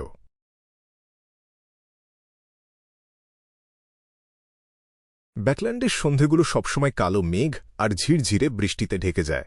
ক্লাইন তখন শারীরিক আর মানসিকভাবে ভীষণ ক্লান্ত হয়ে পড়েছিল। সে তার হাফ টপ হ্যাটটা হাত দিয়ে চেপে ধরে রাস্তার আলোর নিচে দিয়ে ভেজা রাস্তা পেরিয়ে 15 নম্বর মিন্স্ক স্ট্রিটের দিকে তাড়াতাড়ি হাঁটতে লাগল। একটু বিশ্রাম নেওয়ার পর সে চারপাশের অন্ধকারের সুযোগ নিল। সে ঘড়ির কাঁটার উল্টো দিকে 4 পা হেঁটে ধূসর কুয়াশার ওপরে চলে গেল। সিকোয়েন্স 6 ফেসলেস হিসেবে উন্নতি করার পর থেকে সে সবসময় চেয়েছিল ওই রহস্যময় জায়গাটা একবার পরীক্ষা করে দেখতে। সে দেখতে চাইছিল যে সেখানে কোনো পরিবর্তন হয়েছে কিনা, কিন্তু গত রাতে সে এতই ক্লান্ত ছিল যে মাঝরাতে আর উঠে বসতে পারেনি। তাই তাকে বাইরের সমস্ত ব্যস্ততা শেষ হওয়া পর্যন্ত অপেক্ষা করতে হল। তাছাড়া ক্লাইনকে একটা বিশেষ বিষয়ে ডিফিনেশন করার জন্য সব রকম বাধা দূর করতে হতো। সেটা হল, এই উন্নতির পর যখন তার আধ্যাত্মিক শক্তি এখনও স্থির হয়নি, তখন সে আর সেই কাল্পনিক প্রলাপগুলো শুনতে পাচ্ছিল না। হর্নিসাস ফ্লেগ্রিয়া, হর্নিসাস ফ্লেগ্রিয়া, হর্নিসাস ফ্লেগ্রিয়া, এই কথাগুলো আর তার কানে আসছিল না। সে জানতে চাইছিল যে এটা কি সিকোয়েন্স 6-এ পৌঁছানোর পর কোনো স্বাভাবিক পরিবর্তন, নাকি এর পেছনে অন্য কোনো কারণ আছে। সেই বিশাল প্রাসাদের ভেতরে দাগলাগা প্রাচীন ব্রোঞ্জের টেবিলগুলো আর তার চারপাশের 22টা উঁচু পিঠওয়ালা চেয়ার চুপচাপ দাঁড়িয়েছিল। চেয়ারগুলোর পিঠে নানারকম চিহ্ন আঁকা ছিল। দেখে মনে হচ্ছিল যেন সৃষ্টির শুরু থেকে এগুলো একদম একই রকম আছে। তাদের নিচের ধূসর কুয়াশা আর চারপাশের অসীম শূন্যতার ব্যাপারটাও একদম একই রকম ছিল। কিন্তু ক্লাইন সেখানে ঢোকার সাথে সাথেই তার আধ্যাত্মিক মন খুব ভালোভাবে বুঝতে পারল যে এই রহস্যময় জায়গাটা আগের চেয়ে একটু আলাদা হয়ে গেছে। সে জায়গাটা ঘুরে দেখার বা কোনো কিছু পরীক্ষা করার জন্য একদমই তাড়াহুড়ো করল না। সে নিজেকে শান্ত করে টেবিলের এক প্রান্তে বসল। তারপর সে একটা কাগজ আর কলম তৈরি করে একটা ডিভিনেশন স্টেটমেন্ট লিখল। আমার উন্নতির পর আর কোনো প্রলাপ শুনতে না পাওয়ার কারণ। কাগজটা হাতে নিয়ে বাক্যটা বিড়বিড় করতে করতে ক্লাইন চেয়ারে হেলান দিল। কজিটেশনের সাহায্যে সে খুব তাড়াতাড়ি স্বপ্নের জগতে ঢুকে পড়ল। অন্ধকার আকাশ আর মাটিতে নানারকম ছবি ভেসে উঠতে লাগল। অবশেষে সবগুলো ছবি একটা নির্দিষ্ট দৃশ্যে এসে থেমে গেল। সেখানে ক্লাইনকে দেখা যাচ্ছিল। তার মুখ আর শরীর এখনও ফ্যাকাশে দানায় ঢাকা ছিল। তাকে ঘিরে একটা কাল্পনিক পাতলা ধূসর কুয়াশার স্তর ছিল, যা একদমই বোঝা যাচ্ছিল না। স্বপ্নটা ভেঙে গেল। ক্লাইন তার চোখ খুলল আর মোটের ওপর কারণটা বুঝতে পারল। ধূসর কুয়াশা বাস্তবের সাথে জড়িয়ে গেছে। যে প্রলাপগুলো কোথা থেকে আসছিল কে জানে, সেটা আটকাতে এই কুয়াশা আমাকে সাহায্য করছে। সিকোয়েন্স 6-এ উন্নতি করার পর ধূসর কুয়াশার ওপরের ওই রহস্যময় জায়গাটার সাথে আমার যোগাযোগ আরও মজবুত হয়েছে। তাই কি এর মধ্যে কিছু পরিবর্তন এসেছে, আর আমি স্বাভাবিকভাবেই এর কিছু শক্তি ধার করতে পারছি। দেখে তো সেটাই মনে হচ্ছে। হ্যাঁ, আমার ওই জায়গাটা একটু ঘুরে দেখা উচিত। দেখি সেখানে আর কোনো পরিবর্তন হয়েছে কিনা। ক্লাইন ধীরে ধীরে উঠে দাঁড়াল। তার আধ্যাত্মিক অনুভূতির কথা মাথায় রেখে সে ওই প্রাচীন প্রাসাদের বাইরের দিকে এক নির্দিষ্ট পথে হাঁটতে লাগল। তার পায়ের নিচে ছিল সমুদ্রের মতো ছড়িয়ে থাকা ধূসর কুয়াশা। কতক্ষণ সে হেঁটেছিল তার কোনো হিসেব নেই। অবশেষে সে থামার সিদ্ধান্ত নিল। কিন্তু যখন সে জায়গাটা ঘুরে দেখার আশা ছেড়ে দিল, ঠিক তখনই রাস্তার শেষে হঠাৎ একটা আলো জ্বলে উঠল। আনন্দে ক্লাইনের হাঁটার গতি বেড়ে গেল। সে আলোটার দিকে এগিয়ে গেল। 7-8 সেকেন্ড পর সে একসারি সিঁড়ি দেখতে পেল। দেখে মনে হচ্ছিল সিঁড়িগুলো যেন স্বর্গের দিকে উঠে গেছে। সিঁড়িগুলো একদম খাঁটি আলো দিয়ে তৈরি ছিল। সেগুলো পবিত্র, স্বচ্ছ আর নিষ্কলুষ ছিল। যে কারো মনকে অবাক করে দেওয়ার মতো ক্ষমতা এই সিঁড়িগুলোর ছিল। সিঁড়িগুলো মহাশূন্যের দিকে উঠে গিয়েছিল। সেখানে মাত্র 4টে ধাপ ছিল, আর প্রত্যেকটা ধাপ বেশ উঁচু ছিল, যেন সেগুলো দৈত্যদের চেয়েও বড় কোনো প্রাণীর জন্য তৈরি করা হয়েছিল। ক্লাইন ওপরের দিকে তাকাল আর সিঁড়ির পথ ধরে চোখ রাখল। সে দেখল যে শূন্যে এক স্তর ধূসর সাদা কুয়াশা জমে ভাসছে, যেন সেটা কোনো কিছুকে ধরে রেখেছে। আলোর সিঁড়িটা থেকে সেটার দূরত্ব বেশ অনেকটা ছিল। 4 ধাপের সিঁড়িটা কি আমার সিকোয়েন্স 9, সিকোয়েন্স 8, সিকোয়েন্স 7 আর সিকোয়েন্স 6 এর পোষণ খাওয়ার প্রতীক? ওই কুয়াশার স্তরের ঠিক ওপরে আসলে কি আছে? ক্লাইন খুব সাবধানে আলোর সিঁড়িটার কাছে পৌঁছে সেটার ওপর পা রাখল। ধাপগুলোতে অদ্ভুত কিছুই ছিল না, সেগুলো একদম পাথরের মতোই শক্ত ছিল। ক্লাইন সিঁড়ি বেয়ে ওপরে উঠল। 4র্থ ধাপে উঠে সে ধূসর কুয়াশার ওপরের জায়গাটার দিকে তাকানোর চেষ্টা করল। দুর্ভাগ্যবশত তার দৃষ্টি কোনো কিছু ভেদ করতে পারল না। সে কিছুক্ষণ ভাবল, তারপর সে 2 পা এগিয়ে গিয়ে তার সর্বশক্তি দিয়ে লাফ দিল। কিন্তু আলোর সিঁড়ি থেকে লাফ দেওয়ার মুহূর্তেই সে তার ভারসাম্য আর স্পিরিট বডির ওড়ার ক্ষমতা হারিয়ে ফেলল। সে সোজা নিচে পড়ে গেল আর ধূসর কুয়াশার একদম নিচের স্তরে আছড়ে পড়ল। মনে হচ্ছে আমাকে আরও 2-3টে সিকোয়েন্স উন্নতি করতে হবে। সিকোয়েন্স 4-এ গিয়ে যদি সত্যিই বড় ধরনের কোনো পরিবর্তন হয়, তাহলে একজন ডেমিগড হওয়ার পর আমি হয়তো ওটা দেখতে পাব। ক্লাইন ওপরের দিকে তাকিয়ে একটা সিদ্ধান্তে পৌঁছাল।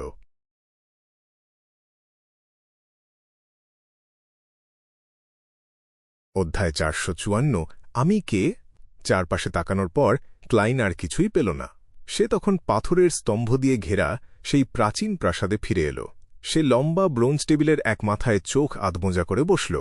সে তার আধ্যাত্মিক শক্তির উন্নতি পরীক্ষা করে দেখল, বোঝার চেষ্টা করল সে আর কতজন সদস্যকে এখানে টানতে পারবে। আগের যে ফাঁকা জায়গাগুলো সে সামলাতে পারত, সেগুলো মিলিয়ে সে এখনও 4 জন নতুন সদস্য নিতে পারবে। তবে এই মুহূর্তে কোনো উপযুক্ত কাউকে পাওয়া যাচ্ছে না। ক্লাইন মাথা নেড়ে বিড়বিড় করল। তারপর সে বাস্তব জগতে ফিরে গেল একটা ভালো রাতের খাবার বানানোর জন্য। সে আলু কাটল, গরুর মাংস সেদ্ধ করল, পেঁয়াজ দিয়ে কিছুক্ষণ ভাজল, আর তার উপর চিনি ও গোলমরিচের মতো মশলা ছড়াল।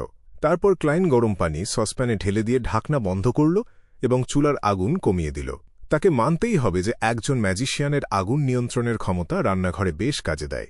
যখন থেকে সে এই ক্ষমতা পেয়েছে, তার রান্নার হাত পরিষ্কারভাবে অনেক ভালো হয়েছে। যদি নিয়ন্ত্রণ হারানোর ভয়, দানব, তল্লাশি আর অশুভ দেবতারা না থাকত, তবে পৃথিবীটা কতই না শান্তিময় আর নিখুঁত হতো। সবাই যদি মানুষের কোনো ক্ষতি না করে নিজেদের ক্ষমতাগুলো কাজে লাগাত। ক্লাইন একটা দীর্ঘশ্বাস ফেলল। সে রান্নাঘর ছেড়ে বসার ঘরে এসে ঢুকল। দেয়ালের বাতি থেকে আলো ছড়াচ্ছিল। ক্লাইন ভাবছিল ম্যাগাজিনের পাতা উল্টাবে আর আলু, গাজর ও পরিমাণ মতো লবণ দেওয়ার জন্য সঠিক সময়ের অপেক্ষা করবে। কিন্তু সে ফেসলেস হিসেবে কিভাবে অভিনয় করবে তা না ভেবে পারল না। আজ সকালে ঘুম থেকে ওঠার পরপরই তার আধ্যাত্মিক শক্তি পুরোপুরি স্থিতিশীল হয়ে গিয়েছিল। সে খেয়াল করল যে তার ভেতর ফেসলেস পোষণ হজম হওয়ার কোনো লক্ষণ না থাকলেও একটা নির্দিষ্ট মাত্রার ভারসাম্য ঠিকই তৈরি হয়েছে। সিয়ার, ক্লাউন আর ম্যাজিশিয়ান পোষণ খাওয়ার পর এমন ঘটনা আগে কখনো ঘটেনি। এই কথা ভাবতে ভাবতে ক্লাইন বড় জানালার দিকে তাকাল। যেহেতু বাইরে তখন অন্ধকার হয়ে গিয়েছিল, জানালাটা একটা আয়নার মতো হয়ে গিয়েছিল। সেখানে কালো চুল, বাদামি চোখ, দাড়ি আর সোনালি ফ্রেমের চশমা পরা শার্লক মরিয়ার্টির প্রতিচ্ছবি পরিষ্কার ফুটে উঠেছিল। ক্লাইন চিন্তিত ভঙ্গিতে মাথা নাড়ল। হয়তো এর কারণ হল সে সবসময় ক্লাইন মোরেত্তি হিসেবেই অভিনয় করে এসেছে। একভাবে দেখতে গেলে শার্লক মরিয়ার্টি আসলে ক্লাইনেরই একটা ছদ্মবেশ, অন্য কেউ নয়।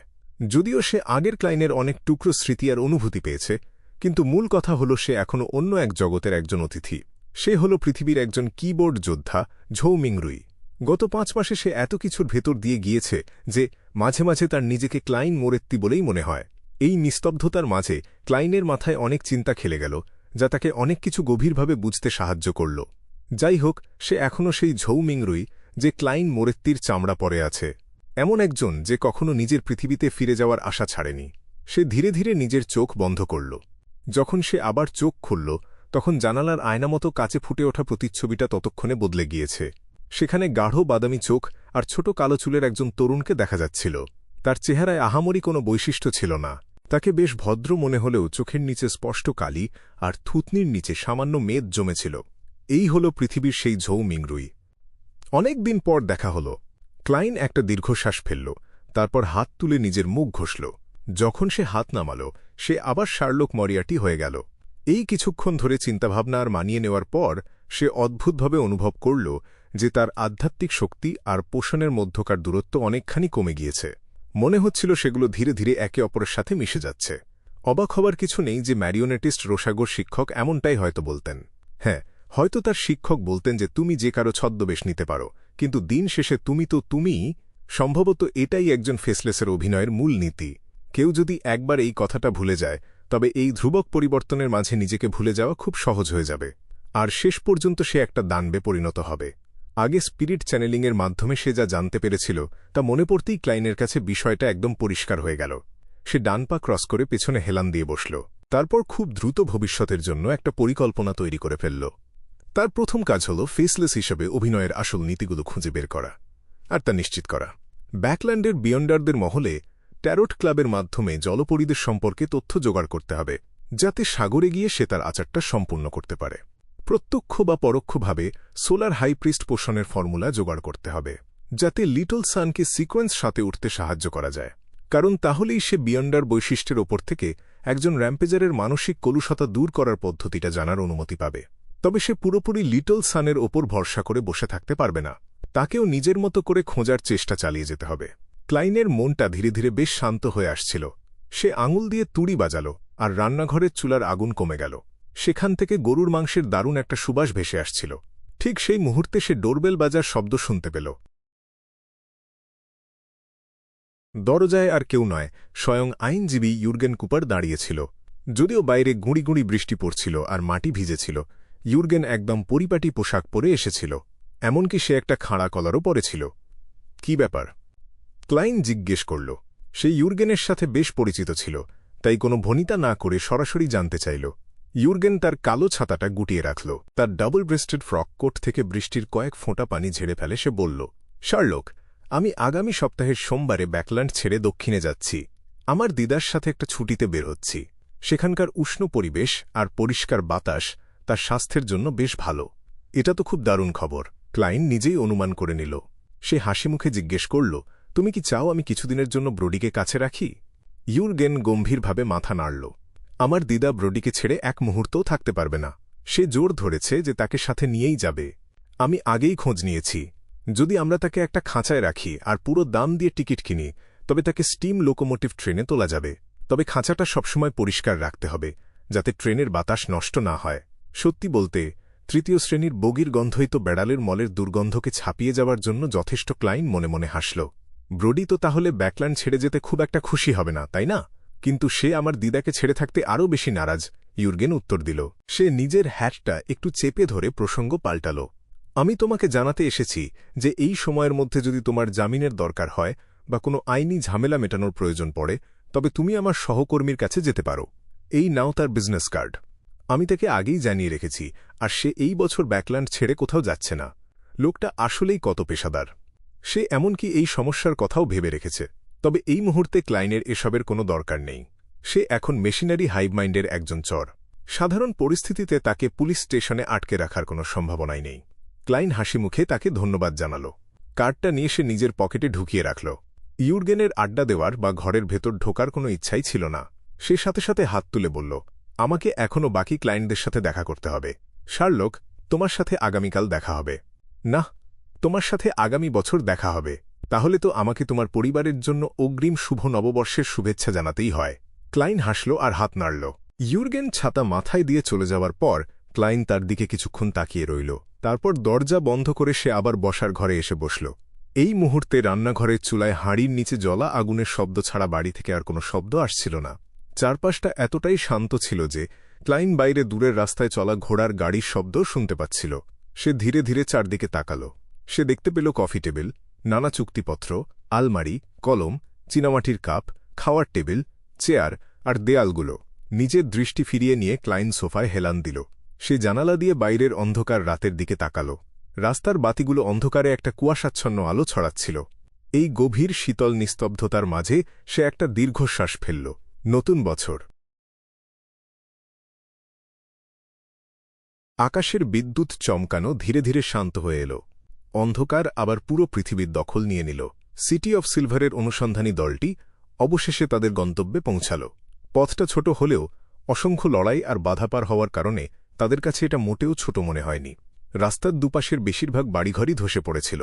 মাত্র কয়েকটা বাড়ি কোনোমতে দাঁড়িয়েছিল, কিন্তু সময়ের সাথে সাথে সেগুলোর গায়ে ধুলো আর কালচে দাগ পড়ে গিয়েছিল। পশুর চামড়ার তৈরি লণ্ঠন থেকে যেটুকু আলো আসছিল তা খুব বেশি দূর পর্যন্ত পৌঁছাচ্ছিল না। সেই আলোতে ডেরিকবার্গ ধসে পড়া দেয়াল আর রাস্তাগুলো দেখতে পেল। সেগুলো এমনভাবে ধ্বংস হয়ে গিয়েছিল যে সেখানে কোনো আগাছাও জন্মায়নি। রাস্তার দুপাশে ছিল আধা ধসে পড়া বাড়িঘর। এর মাঝে খুব সামান্য কয়েকটাই শুধু টিকে ছিল, তবে সেগুলোর গায়ে বয়সের ছাপ স্পষ্ট ফুটে উঠেছিল। বাড়ির দেয়ালের প্রলেপে সাদা আর নীল রঙের যে ভিত্তি ছিল তা আগেই ধূসর হয়ে গিয়েছিল। সিটি অফ সিলভারের চেয়ে এখানকার সূচালো স্থাপত্যগুলো ছিল একদম আলাদা। কারো পক্ষেই এখন আর কল্পনা করা সম্ভব ছিল না যে এগুলো একসময় দেখতে কেমন ছিল। তবে এই সব দেখে শুনে ডেরিক শহরটার অতীত সম্পর্কে একটা ধারণা করতে পারল। নিশ্চয়ই এই শহরের একটা লম্বা ইতিহাস ছিল। অন্ধকার যুগেও এই শহরে অনেক মানুষ বাস করত, আর তারা নিজেদের মতো করে একটা সভ্যতা গড়ে তুলেছিল। এখানকার মানুষরা পোষণ খেত, বাড়িঘর বানাত আর মেরামত করত, এমনকি শহরের দেয়ালও পাহারা দিত। সম্ভবত 6 বা তারও বেশি দল শহরের বাইরে অনুসন্ধান চালাত। বেঁচে থাকার জন্য প্রয়োজনীয় রসদ জোগাড় করতে তারা দানবদের শিকার করত। তারা শান্ত পরিবেশের ছোট ছোট মুহূর্তগুলো উদযাপন করত। তারা দেবতাদের কাছে বলি দিত আর উত্তরের আশায় পথ চেয়ে থাকত। তারা নতুন প্রজন্মের জন্ম দিত, যাতে আশার প্রদীপ জ্বলতে থাকে। তবে শেষ পর্যন্ত তারা অন্ধকারে হারিয়ে গিয়েছিল। তাদের সব কোলাহল চিরতরে স্তব্ধ হয়ে গিয়েছিল, আর পেছনে পড়েছিল শুধুই ধ্বংসস্তূপ। এই ধ্বংসস্তূপগুলো ছিল একটা বিশাল গোরস্থানের মতো, যেখানে এমন একটা সভ্যতা কবর চাপা পড়েছিল যারা বেঁচে থাকার জন্য লড়াই করেছিল, কিন্তু শেষ পর্যন্ত করুণভাবে হারিয়ে গিয়েছিল। ডেমন হান্টার কলিন চারপাশে তাকাল। তার চেহারা বেশ গম্ভীর হয়ে গেল, যেন সে সিটি অফ সিলভারের ভবিষ্যতেই দেখতে পাচ্ছিল। সে সামনের দিকে আঙুল নির্দেশ করে বলল, অন্য জায়গাগুলো আগেই পরিষ্কার করা হয়ে গেছে। মন্দিরটা শহরের একদম মাঝখানে। অনুসন্ধানী দলটি সামান্য ছড়িয়ে পড়ল, তবে তারা তাদের শৃঙ্খলা ঠিক রাখল আর বিন্দুমাত্র অসতর্ক হল না। না জানি কতকাল ধরে ধ্বংস হয়ে থাকা এই ধ্বংসস্তূপগুলো পার হল তারা। রাস্তাগুলো এতটাই নিস্তব্ধ ছিল যে কোনো মানুষকে পাগল করে দেওয়ার জন্য তা যথেষ্ট। অবশেষে ডেরিক একটা উঁচু আর চওড়া কৃত্রিম মঞ্চ দেখতে পেল। সেই উঁচু মঞ্চের ওপর একটা আধা ধসে পড়া ভবন দাঁড়িয়েছিল। এটা দেখতে একদম সিটি অফ সিলভারের মন্দিরগুলোর মতোই ছিল। এর একটা গম্বুজ ছিল যা স্তম্ভের ওপর ভর দিয়ে দাঁড়িয়েছিল, আর সেখানে একটা খিলানযুক্ত প্রবেশদ্বার তৈরি হয়েছিল। এখানকার এই ভবনের ধরন অন্যগুলোর চেয়ে একদমই আলাদা ছিল। এটা আসলেই সত্যি যে তারা পরে ফলেন ক্রিয়েটরের ধর্মে ধর্মান্তরিত হয়েছিল। এই কথাটা ডেরিকের মাথায় আসার সাথে সাথেই দলের 4টে লণ্ঠন একযোগে নিভে গেল।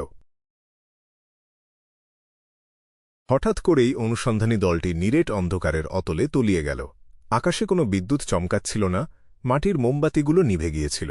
মনে হলো যেন সব মানুষের শ্বাস-প্রশ্বাসের শব্দ এক নিমিষেই গায়েব হয়ে গিয়েছে। ডেরিকের শরীর সাথে সাথে আড়ষ্ট হয়ে গেল। তার মনে হলো যেন অন্ধকারে কোনো দানব নিজের জিভ বের করে তার মাথার ত্বক চাটতে চাইছে। কিন্তু তার আধ্যাত্মিক ইন্দ্রিয় তাকে জানালো যে বাস্তবে এমন কিছুই সেখানে আসেনি। ঠিক সেই মুহূর্তে তার কানের কাছে একটা অপরিণত, অসহায়, ভীত আর শুকনো কণ্ঠস্বর বেজে উঠল। সেটা ছিল এক ফিসফিস করা শিশু আত্মা। সে বলছিল, আমাকে বাঁচাও, আমাকে বাঁচাও। এক মুহূর্তের জন্য ডেরিক জমে গেল। সে বুঝতে পারল না তার কি করা উচিত। কিন্তু পরক্ষণেই তার সামনে ধুলোর মতো কিছু ঝলমলে কণা ভেসে উঠল। সেই কণাগুলো একটার পর একটা বিস্ফোরিত হতে লাগল। সেখান থেকে রূপালী সাদা আলো জ্বলে উঠে চারপাশ আলোকিত করে দিল। কলিন একদৃষ্টে ডেরিকের দিকে তাকিয়ে গম্ভীর গলায় জিজ্ঞেস করল, তোমার মাথায় কি চলছে? ডেরিকের সম্বিত সাথে সাথে ফিরে এলো। সে লজ্জায় নিজের হাত দুটো জড়ো করল এবং প্রার্থনার ভঙ্গিতে তা মুখ ও নাকের কাছে চেপে ধরল। সাথে সাথে তার শরীর থেকে পরিষ্কার আর পবিত্র আলোর রশ্মি বের হতে লাগল। এর ফলে চারপাশের অন্ধকার নীরবে দূর হয়ে গেল। দলের অন্য সদস্যরা এই সুযোগে আবার মোমবাতিগুলো জ্বালিয়ে নিল। ডেমন হান্টারের সঠিক সময় নেওয়া এই পদক্ষেপের কারণে এবার দলের কোনো সদস্য হারিয়ে গেল না, এমনকি নতুন কোনো সদস্যেরও আগমন ঘটল না। কলিন ডেরিকের ওপর থেকে নিজের দৃষ্টি সরিয়ে নিল। সে সেই উঁচু মঞ্চে থাকা আধা ধসে পড়া মন্দিরটার দিকে তাকাল। সে গম্ভীর কণ্ঠে বলল, এখন থেকে আমাদের আর অসতর্ক হলে চলবে না। আমাদের সবাইকে সবসময় পুরোপুরি সতর্ক থাকতে হবে।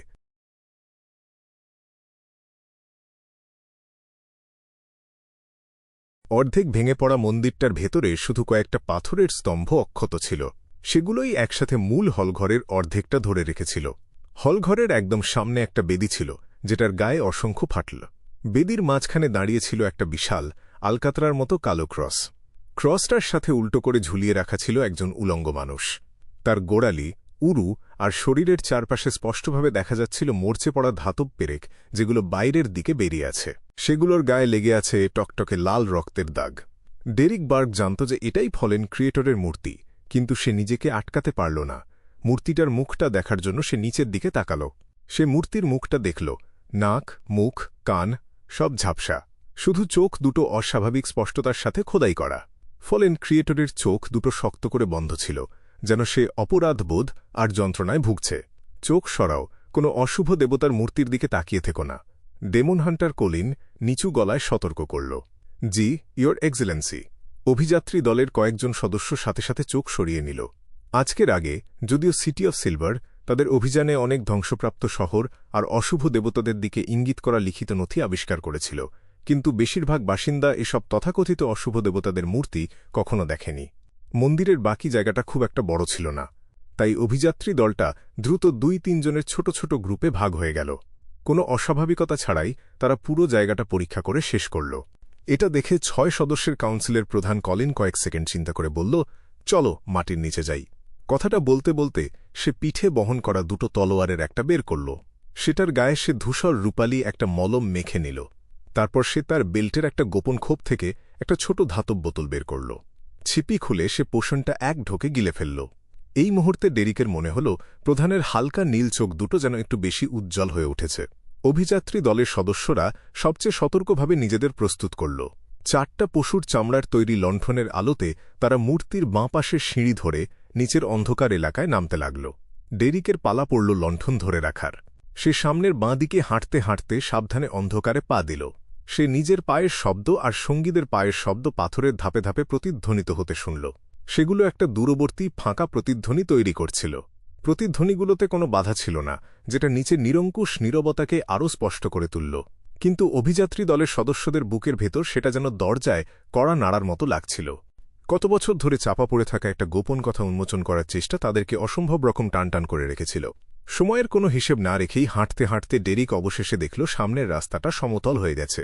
সে নতুন আবিষ্কৃত সেই মিউরালটাও দেখল, যেটার কথা কলুষিত ডার্ক বলেছিল। মিউরালটা দেয়ালের 2 পাশ জুড়ে ছড়ানো ছিল।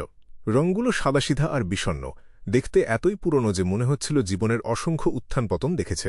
ডেরিক একটু এমনিতেই তাকাল, আর সাথে সাথেই একটা মিউরাল তাকে আকর্ষণ করল। সামনের বাঁদিকের দেয়ালে মাঝখানে একটা ধবধবে সাদা ক্রস আঁকা ছিল। সেটার চারপাশে ছিল সমুদ্রের পানির মতো কালো অন্ধকার, যেটা হাত বাড়িয়ে ছটফট করতে থাকা সব মানুষকে ডুবিয়ে দিচ্ছে। ক্রসটার সাথে উল্টো করে ঝুলছিল ফলেন ক্রিয়েটর।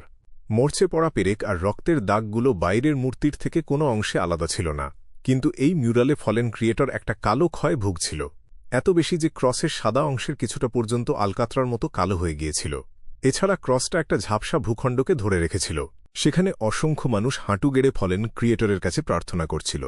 মিউরালের চারপাশে অন্ধকারের সবচেয়ে গভীর অংশে 6টা অশুভ দেবতার মতো অবয়ব ছিল। উপরের বাঁ কোণে ছিল মিউরালের কালো পোশাক পরিহিতা নারী। তার পোশাকটা ছিল কালো, ক্লাসিক ধাঁচের। জামাটা স্তরে স্তরে সাজানো কিন্তু জটিল না, আর তাতে নক্ষত্রের মতো ঝিলিক বসানো। তার শরীরটা তুলনামূলকভাবে অলৌকিক, যেন বাইরের দিকে ঢেউ তুলে ছড়িয়ে যাচ্ছে। তার মুখটা ঝাপসা, যেন সে কোনো বৈশিষ্ট্যহীন মুখোশ পরে আছে।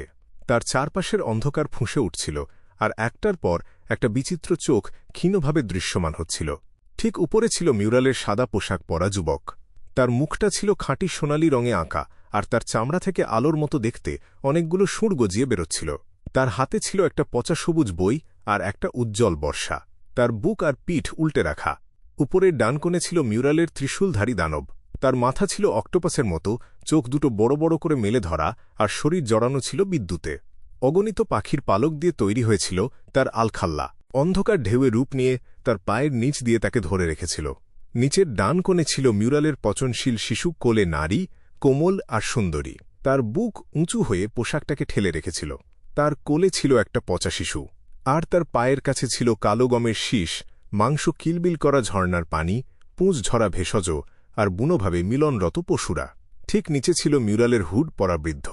হুডটা তার মুখ, কুঁচকানো চামড়া আর সাদা দাড়ি দেখাচ্ছিল। বৃদ্ধটা একটা খোলা বই ধরেছিল, আর সেটার উপরে ছিল একটা চোখ, সর্বজ্ঞতার প্রতীক। প্রথম দেখায় এই বৃদ্ধকেই সবচেয়ে স্বাভাবিক মনে হতো, কিন্তু তার মুখে যে হাসিটা ছিল সেটা ছিল অবর্ণনীয় রকমের অশুভ। নিচের বাঁ কোণে ছিল মিউরালের দৈত্যাকার যোদ্ধা, ছেঁড়া বর্ম পরা। তার হাতে ছিল একটা লম্বা তলোয়ার, আর সে বসেছিল একটা সিংহাসনে। তার পেছনের পটভূমিতে ছিল বিবর্ণ গোধূলি। এই মিউরালের অর্থ হল, যখন ক্যাটাক্লিজম ঘটেছিল, অশুভ দেবতারা অ্যাবিস থেকে উঠে এসেছিল পৃথিবীর মানুষদের বাঁচানোর জন্য। ফলেন ক্রিয়েটর বেশিরভাগ পাপ আর যন্ত্রণা নিজে বহন করেছিল, ফলে তার মধ্যে কলুষিত হওয়ার লক্ষণ দেখা দিয়েছিল, আর তার রূপও বদলে গিয়েছিল। কিন্তু আমার মনে হয় হি সবচেয়ে নিকৃষ্ট অশুভ দেবতা। হাতে পশুর চামড়ার লণ্ঠন ধরে ডেরিক হাঁটতে হাঁটতে দেয়ালের মিউরালটা দেখছিল। সে বুঝতে পারল বর্ণনাটা ডার্কের বর্ণনার সাথে হুবহু মিলে যাচ্ছে। মূল ভাবটা হল যেখানে তারা ছিল সেই জায়গাটা দেবতাদের দ্বারা পরিত্যক্ত হয়নি, বরং সেটা ক্রিয়েটরের আশীর্বাদ প্রাপ্ত ছিল, আর সেটা মহাপ্রলয়ের মধ্য দিয়েও সভ্যতা টিকিয়ে রেখেছিল। অবশ্যই ডার্ক শুধু সংক্ষেপে কথাটা বলেছিল। বিস্তারিত জিনিসগুলো মিউরালে যেভাবে আঁকা ছিল সেভাবে সে বলেনি। পুরো প্রক্রিয়া জুড়ে ডেরিক একবারও সতর্কতা শিথিল করেনি। সে নিজেকে এমনভাবে প্রস্তুত রেখেছিল যে কোনো অঘটন ঘটলেও সে সাথে সাথে প্রতিক্রিয়া দেখাতে পারবে। মোমবাতির ম্লান হলুদ আলোতে অভিযাত্রী দলটা একের পর এক বহু করিডোর, হলঘর আর কামরা পার হয়ে মন্দিরের বেসমেন্টের গভীরে ঢুকে গেল। হঠাৎ তাদের সামনে একটা অর্ধেক খোলা ধূসর পাথরের দরজা দেখা দিল। দরজার বাইরে এক গুচ্ছ সুন্দর মাশরুমের মতো জিনিস জন্মেছিল। সেগুলো ছিল হাতের তালুর সমান বড়, কাণ্ড সাদা আর মাথা টকটকে লাল। গাঢ় সোনালি ছিটে ফোঁটায় সেগুলো ঝিকমিক করছিল। এই মাশরুমগুলো দেখে অভিযাত্রী দলের সদস্যদের মুখে পানি এসে গেল। তারা শুধু একটাই কাজ করতে চাইছিল, দৌড়ে গিয়ে একটা গাছ টেনে তুলে মুখে পুরে দিতে। ঢোক! অনেকেই থুতু গিলল, কিন্তু যারা অভিযাত্রী দলে ঢুকতে পেরেছিল তাদের বেশিরভাগেরই অনেক অভিজ্ঞতা ছিল, আর তারা অপেক্ষাকৃত উঁচু সিকোয়েন্সের ছিল। আগে থেকেই সতর্ক করা ছিল বলে একজন সাথে সাথেই উঠে দাঁড়িয়ে নিচু গলায় বলল, ওগুলো হলো মাংস ও চুলের মাশরুম। ডেরিক এই সঙ্গীটাকে চিনত, তার নাম জোশুয়া। সে কোনো এক অভিযাত্রী অভিযান থেকে একটা মিস্টিক্যাল আইটেম সফলভাবে বদলে এনেছিল। জোশুয়া দরজার দিকে তার বাঁ হাতটা বাড়াল, যেটাতে টকটকে লাল গ্লাভস পরা। এক ঝলক আলোর সাথে একটা জ্বলন্ত আগুনের গোলা দ্রুত আকার নিল আর ছুটে গিয়ে সরাসরি সেই অসম্ভব লোভনীয় মাশরুমগুলোর উপর পড়ল। ধুম! মাটি একটু কেঁপে উঠল, আর 2 মিটার এলাকা জুড়ে একটা দাবানল ছড়িয়ে পড়ল। আগুন নিভে যাওয়ার সময় সব মাশরুম ইতিমধ্যেই উধাও হয়ে গিয়েছিল।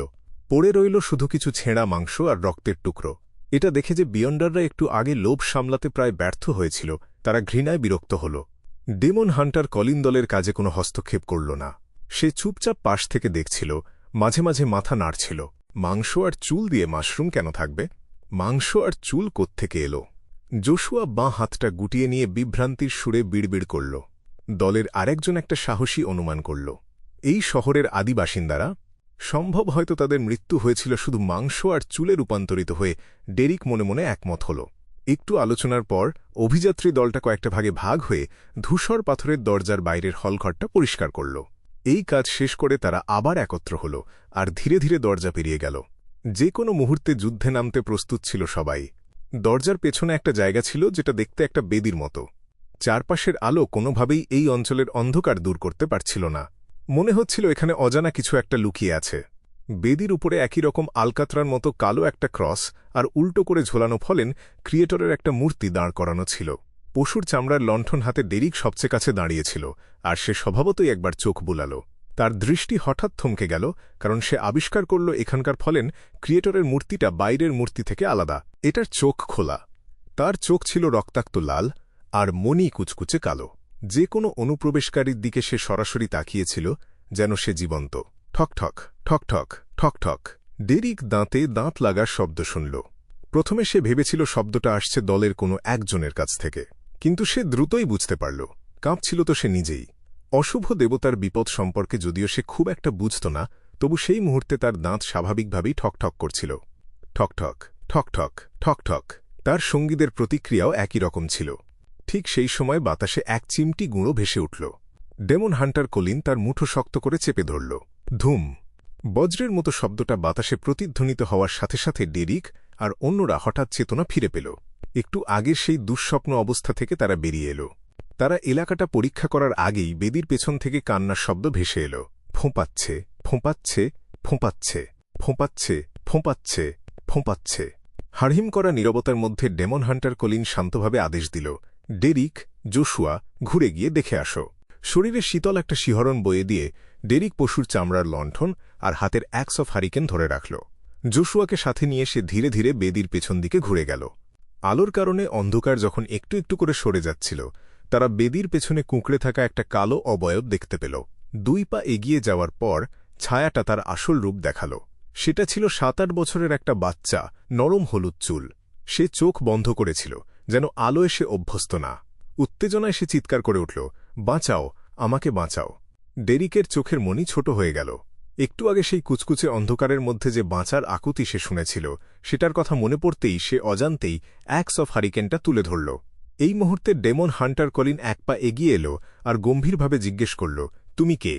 বাচ্চাটা সাহায্য চাওয়া বন্ধ করল আর স্মৃতিচারণের সুরে বলল, আমার নাম জ্যাক।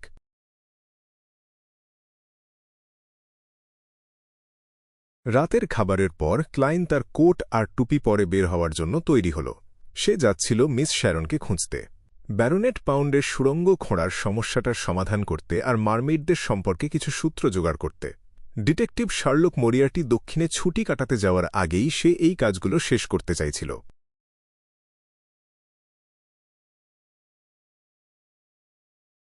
অধ্যায় 456, ভূত ভূত খেলা। ব্রেভহার্টস বারের বাইরে দিয়ে একটা ভাড়া করা ঘোড়ার গাড়ি দ্রুত গতিতে চলে গেল। গাড়ির ভেতরে ক্লাইন মোরেত্তি বসেছিল। তার মাথায় একটা অর্ধেক টপ হ্যাট ছিল। তার উল্টো দিকে শ্যারন বসেছিল। সে তখনও তার কালো গথিক রাজকীয় পোশাকটা পরেছিল। ক্লাইন তার আগের দেহরক্ষীর আবেগহীন আর ফ্যাকাশে মুখের দিকে তাকাল। সে ঠিক বুঝতে পারছিল না যে কিভাবে কুশল বিনিময় শুরু করবে, তাই সে সরাসরি আসল কথায় চলে গেল। আমার প্রস্তুতি নেওয়া শেষ। যদিও সিকোয়েন্স 6 ফেসলেস তাকে শুধু একটা বিয়ন্ডার ক্ষমতাই দিয়েছিল, কিন্তু তার আগের সব ক্ষমতাগুলো বেশ উন্নত হয়েছিল। এর ফলে তার শক্তি আগের চেয়ে অনেক বেড়ে গিয়েছিল। এটাই ছিল সবচেয়ে ভালো প্রস্তুতি।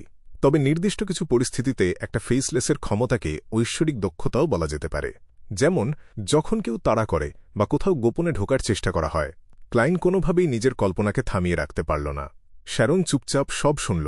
সে শুধু বলল, আজ রাতে? সে কথা বলার সময় শেষের দিকে একটু জোর দিয়ে বোঝাতে চাইল যে সে একটা প্রশ্ন করছে। ক্লাইন আগে থেকেই প্রস্তুত ছিল। সে উত্তর দিল, তোমার কোনো সমস্যা না থাকলে আমারও কোনো সমস্যা নেই। শ্যারন মাথা নেড়ে বলল, ঠিক আছে। কয়েক সেকেন্ড চুপ থাকার পর ক্লাইন ভেবেচিন্তে জিজ্ঞেস করল, তুমি কি মারমেইডদের সম্পর্কে কিছু শুনেছ? তুমি কি জানো কোথায় এই রূপকথার প্রাণীদের দেখা পাওয়া যেতে পারে? শ্যারনের নীল চোখগুলো পলক না ফেলেই ক্লাইনের দিকে তাকিয়ে রইল। মনে হচ্ছিল যেন সে সত্যি সত্যি একটা পুতুলে পরিণত হয়েছে। কিছুক্ষণ পর সে কোনো আবেগ ছাড়াই বলল, মানুষ পৌঁছাতে পারে এমন কোনো জায়গায় এখন আর মারমেইডদের দেখা যায় না।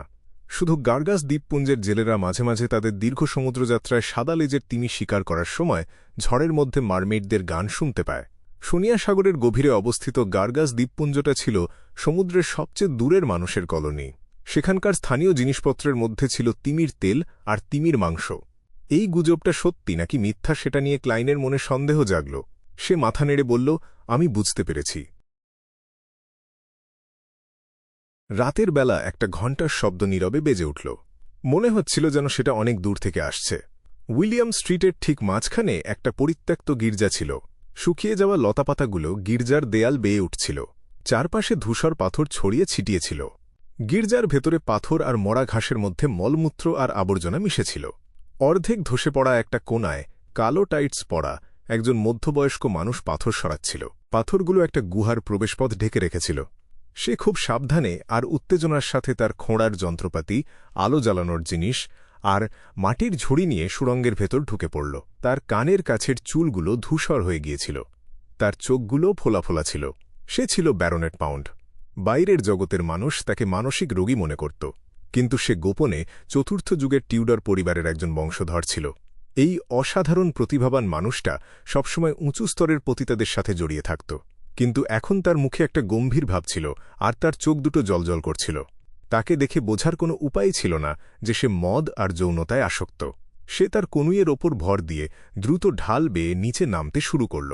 মনে হচ্ছিল যেন সুড়ঙ্গের শেষ মাথায় তার জীবনের সবচেয়ে বড় আর একমাত্র আশা লুকিয়ে আছে।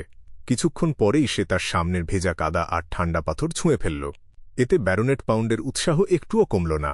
সে বারবার একই কাজ করতে লাগল, কারণ সম্প্রতি এই অভিজ্ঞতাটা অর্জন করার পর সে এটাতে বেশ দক্ষ হয়ে উঠেছিল।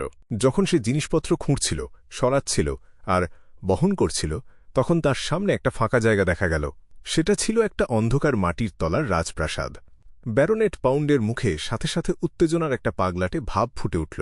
সে দ্রুত সামনের দিকে এগিয়ে গেল আর কালো লোহার ব্যাজটা চেপে ধরল। ব্যাজটাতে একটা হাতের ছবি ছিল, যে হাতটা একটা রাজদণ্ড ধরে আছে। এটা দেখে ব্যারোনেট পাউন্ডের চোখগুলো এমনভাবে জ্বলে উঠল যেন সেগুলোতে আগুন লেগেছে।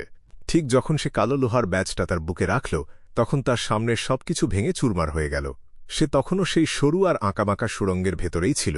তার সামনে শুধু ভেজা কাদা আর বরফের মতো ঠান্ডা পাথর ছাড়া আর কিছুই ছিল না। না, সেখানে অন্য একজনও ছিল যে তাকে নীরবে দেখছিল।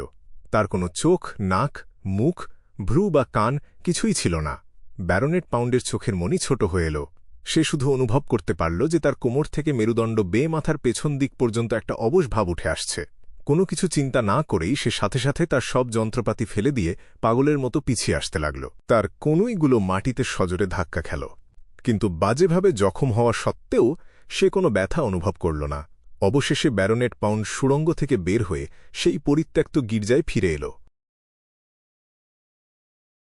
তার লণ্ঠনটা হারিয়ে যাওয়ার কারণে সে শুধু ঘন অন্ধকার আর চারপাশ ঘিরে থাকা আবছা লাল আলো ছাড়া আর কিছুই দেখতে পাচ্ছিল না। হঠাৎ করেই দেয়াল বেয়ে ওঠা শুকনো লতাপাতাগুলো সাপের মতো দুলতে শুরু করল। অন্ধকার থেকে একটা ছায়া বেরিয়ে এল। সে একটা গথিক রাজকীয় পোশাক আর কালো রঙের ছোট একটা নরম টুপি পরেছিল। তার মুখটা এতটাই ফ্যাকাশে ছিল যে প্রায় স্বচ্ছ মনে হচ্ছিল। তার হালকা সোনালি চুল আর নীল চোখ দুটোকে মানুষের মতো দেখাচ্ছিল না। ব্যারনেট পাউন্ড প্রায় চিৎকার করে উঠতে যাচ্ছিল। এমন একটা পরিবেশে এই রকম একটা মেয়ের উপস্থিতি রূপকথার গল্পের কোনো ভূতের চেয়ে কম কিছু ছিল না। Tap tap tap. সে কয়েক পা পিছিয়ে গেল আর একটা পাথরের সাথে হোঁচট খেয়ে প্রায় পড়েই যাচ্ছিল। সেই মুহূর্তে মনে হল যেন তার কিছু একটা মনে পড়েছে। সে সাথে সাথে নিজের ভয়টাকে চেপে রাখল। তার মুখে একটা উত্তেজিত আর আশাবাদী ভাব ফুটে উঠল। তুমি কি মাটির তলার রাজপ্রাসাদের সেই অশুভ আত্মা? হ্যাঁ, এটা তুমিই হবে। ব্যারনেট পাউন্ড মনে হচ্ছে এখানে একটা ভুল বোঝাবুঝি হয়েছে। ফেইসলেস ক্লাইন মোরেত্তি সুড়ঙ্গ থেকে বেরিয়ে এসে ছায়ার মধ্যে দাঁড়াল। তার আর শ্যারনের আসল পরিকল্পনা ছিল ব্যারনেট পাউন্ডকে ভয় দেখিয়ে তাড়িয়ে দেওয়া। তারা তাকে এতটা ভয় দেখাতে চেয়েছিল যাতে সে আর কখনোই মাটির তলার ধ্বংসাবশেষগুলো ঘুরে দেখার সাহস না পায়। তবে ব্যারনেট পাউন্ডের প্রতিক্রিয়া তাদের ধারণার বাইরে ছিল। শ্যারন এক সেকেন্ড চুপ করে থেকে নীরবে জিজ্ঞেস করল, তুমি কি বলতে চাও? ব্যারনেট পাউন্ড নীরবে একটা নিঃশ্বাস ছাড়ল। তারপর সে ঠোঁট বাঁকিয়ে হাসল। এত বছর ধরে চেষ্টা করার পর আমার মনে হয় তুমি এটা বুঝতে পেরেছ যে টিউডার পরিবারের বংশধরদের মেরে ফেললে তুমি ওই সিলমোহরটা ভাঙতে পারবে না। শুধু আমার সাথে কাজ করলেই তুমি 2000 বছরেরও বেশি সময় ধরে চলা এই বিপদ থেকে মুক্তির আশা করতে পারো। কারণ আমার শরীরে মহান টিউডার পরিবারের রক্ত বইছে। টিউডার পরিবারের মানুষেরা অশুভ আত্মার কথা জানত, কিন্তু তারপরেও তারা ওই ঘরেই মারা গিয়েছিল। শ্যারন কথা বলার আগেই ক্লাইন ভ্রু কুঁচকে কথাটা বলল। সে শ্যারনের রহস্যময় গলা নকল করল। তোমার এখানে আসতে এতদিন সময় লাগল কেন? এটা ছিল ফেইসলেস বিয়ান্ডারের ক্ষমতার একটা অংশ। সে যে কোনো মানুষের গলা নকল করতে পারত, শুধু তাকে আগে অন্তত একবার ওই গলাটা শুনতে হতো। অবশ্য ক্লাইনের ধারণা ছিল যে সে ট্রু ক্রিয়েটরের প্রলাপ আর মিস্টার ডোরের আকুতি নকল করতে পারবে না। এই বিয়ন্ডার ক্ষমতাটা শুধু সাধারণ মানুষদের জগতেই সীমাবদ্ধ ছিল। শ্যারন আর চোখে তার দিকে তাকাল, কিন্তু তাকে ধরিয়ে দিল না। ব্যারনেট পাউন্ড এটা খেয়াল করল না আর হাসতে লাগল, কারণ কালো সম্রাট দেখা দিয়েছে। ভাগ্য আমাকে বলছে যে ব্লাড এম্পেররের গৌরব আবার ফিরে আসবে। এর মধ্যে কি কোনো যৌক্তিক সম্পর্ক আছে? ক্লাইনের মনে হঠাৎ করেই একটা অদ্ভুত অনুভূতি হল। তার মনে হল ব্যারনেট পাউন্ড আগের চেয়েও বেশি পাগল হয়ে গেছে। সে আবার শ্যারনের গলা নকল করে জিজ্ঞেস করল, কালো সম্রাট? হা হা হা। ব্যারনেট পাউন্ড হাসতে হাসতে বলল, হ্যাঁ, হিরো ব্যান্ডিট কালো সম্রাট। সে অবশ্যই আসল কালো সম্রাটের সাথে ঘনিষ্ঠভাবে যুক্ত। আমি এটা জানি না কেন। ক্লাইন মজা পেল। সে কিছুক্ষণ চিন্তা করল, তারপর প্রশ্ন করা বন্ধ করে দিল। শ্যারন কোনো এক অজানা কারণে চুপচাপ রইল। এটা দেখে ব্যারনেট পাউন্ড খুব খুশি হয়ে তাড়াতাড়ি জিজ্ঞেস করল, তাহলে তোমার উত্তর কি? আমি রাজি নই, শ্যারন আবেগহীন গলায় উত্তর দিল। ব্যারনেট পাউন্ড তার রাগ চেপে রেখে তাকে আবার বোঝানোর চেষ্টা করল। ঠিক এই সময় হঠাৎ করেই তার চোখের দৃষ্টি স্থির হয়ে গেল। সে হঠাৎ করে কয়েক পা পাশে সরে গিয়ে একটা মোটামুটি আস্ত পাথরের দেয়ালের কাছে চলে গেল। ক্লাইন আর শ্যারন একই সাথে এই অস্বাভাবিক ব্যাপারটা খেয়াল করল। তারা নিজেদের মতো করে এর জবাব দিল। একজন রিভলভার বের করে ব্যারনেট পাউন্ডের দিকে তাক করল। অন্যজন ধ্বংস হয়ে যাওয়া গির্জাটাকে লাল রঙের চাঁদের আলোয় ভরিয়ে দিল। ব্যারনেট পাউন্ড তাদের দিকে ফিরেও তাকাল না। সে পাথরের দেয়ালের দিকে মুখ করে নিজের মাথাটা সেখানে সজোরে ঠুকতে লাগল। ঠাস ঠাস ঠাস। সে টানা 3 বার মাথা ঠুকল। তার কপাল থেকে রক্ত ঝরতে শুরু করল আর সে অজ্ঞান হয়ে পড়ে গেল। তারপর সে আবার উঠে দাঁড়াল। কোনো এক অজানা কারণে তার চোখ দুটো রক্তবর্ণ ধারণ করেছিল। ব্যারনেট পাউন্ড তার ডান হাতটা তুলল আর কপাল থেকে রক্ত মুছতে লাগল। তার হাতের তালু রক্তে ভরে গেল। সে তার জিভের ডগা বের করে ওই লাল তরলটা চাটল। তারপর সে নেশাগ্রস্তের মতো বলে উঠল, টিউডার বংশের কারো রক্ত আসলেই খুব সুস্বাদু। এটা সত্যিই খুব নেশা ধরানো। এটা আমার ঘৃণাকে এর সর্বোচ্চ সীমার বাইরে যেতে সাহায্য করবে। আর এটা আমাকে সাময়িকভাবে ওই সিলমোহরের সীমানা বাড়াতেও সাহায্য করবে। ক্লাইনের বন্দুকের নলটা তার দিকেই তাক করা ছিল। সে অবাক হয়ে জিজ্ঞেস করল, ধ্বংসাবশেষের ভেতরের ওই অশুভ আত্মা? ব্যারোনেট পাউন্ডের মুখ বেয়ে রক্ত পড়ছিল। সে ভয়ঙ্করভাবে হাসতে লাগল। তুমি ঠিক ধরেছ। আগে আমি ভেবেছিলাম যে তুমি দুর্বল, তাই আমি তোমার মনকে কলুষিত করে তোমার স্বপ্নের ভেতরে ঢুকে তোমাকে প্রলুব্ধ করে আমাকে উদ্ধার করতে চেয়েছিলাম। কে জানত, হে হে হে, তুমিও এমন একজন মানুষ যার কোনো গোপন রহস্য আছে। এতটা সোজাসাপটা হওয়ার দরকার নেই। ক্লাইন অবচেতনভাবেই শ্যারনের দিকে একবার তাকাল, কিন্তু সে তার মধ্যে অস্বাভাবিক কিছু দেখতে পেল না। তুমি কি করতে চাও? ক্লাইন সরাসরি জিজ্ঞেস করল। অশুভ আত্মাটা একটা দীর্ঘশ্বাস ফেলল। আমি একজন নির্দোষ মানুষ যে অ্যালিস্টা টিউডরের উচ্চাকাঙ্ক্ষার কারণে ক্ষতির শিকার হয়েছিল। আমার মৃতদেহের সীমাবদ্ধতার কারণে আমি প্রায় 2000 বছর ধরে এই মাটির তলার ধ্বংসাবশেষের ভেতরে আটকা পড়ে আছি। আমি আশা করি যে তুমি আমাকে এই বিপদ থেকে উদ্ধার করে একটা মুক্ত আত্মায় পরিণত হতে সাহায্য করতে পারবে। আমি শপথ করছি, আমি কোনো নির্দোষ মানুষকে এর মধ্যে জড়াব না। এই কথা বলার পর সে তার রক্তবর্ণ চোখ দিয়ে শ্যারনের দিকে তাকাল। তুমি নিশ্চয়ই মিউট্যান্ট পথের একজন রেইথ হবে। এর পরের ধাপটাই হল একজন ডেমিগডে পরিণত হওয়ার সবচেয়ে গুরুত্বপূর্ণ সময়। আমি জানি না তোমার কাছে পাপেট পোষণের ফর্মুলা আছে কিনা, তবে আমি তোমাকে সেটা পেতে সাহায্য করতে পারি। এমনকি আমি তোমার রিচুয়ালের একটা অংশও হতে পারি। আমি তোমাকে এই পুরস্কারটারই প্রতিশ্রুতি দিতে পারি। পাপেট, মিউট্যান্ট পথের সিকোয়েন্স 4কে পাপেট বলা হয়। কি অদ্ভুত একটা নাম! ক্লাইন মনে মনে বিড়বিড় করল। অশুভ আত্মাটা তার দিকে ঘুরে তাকাল। তোমাকেও একইভাবে পুরস্কৃত করা হবে।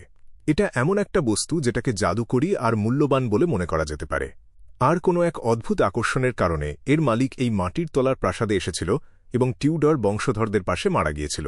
এটা দেখতে ঠিক এই রকম। কথা বলার সময় অশুভ আত্মাটা তার হাতের তালু মেলে ধরল। এর ফলে লাল চাঁদের আলো দিয়ে একটা দৃশ্য তৈরি হল। সেই ছবির ভেতরে সাধারণ দেখতে একটা ট্যারো কার্ড ছিল। সেটার ভেতরে ছবিটা অন্যগুলোর চেয়ে একদমই আলাদা ছিল। রথের ভেতরে কোনো রাজা বসেছিল না, বরং একটা গাঢ় লাল রঙের পোশাক পরা একজন পুরুষ যাজক বসেছিল। যাজকটাকে দেখতে রোজেল গুস্তাভের মতো লাগছিল। এটা একটা ব্লাসফেমি কার্ড। ক্লাইনের চোখ দুটো সাথে সাথেই সরে গেল। সে দেখতে পেল যে ওপরের বাঁ দিকের কোণার তারার আলোটা জমে গিয়ে একটা লেখা তৈরি করেছে, সিকোয়েন্স 0, রেড প্রিস্ট।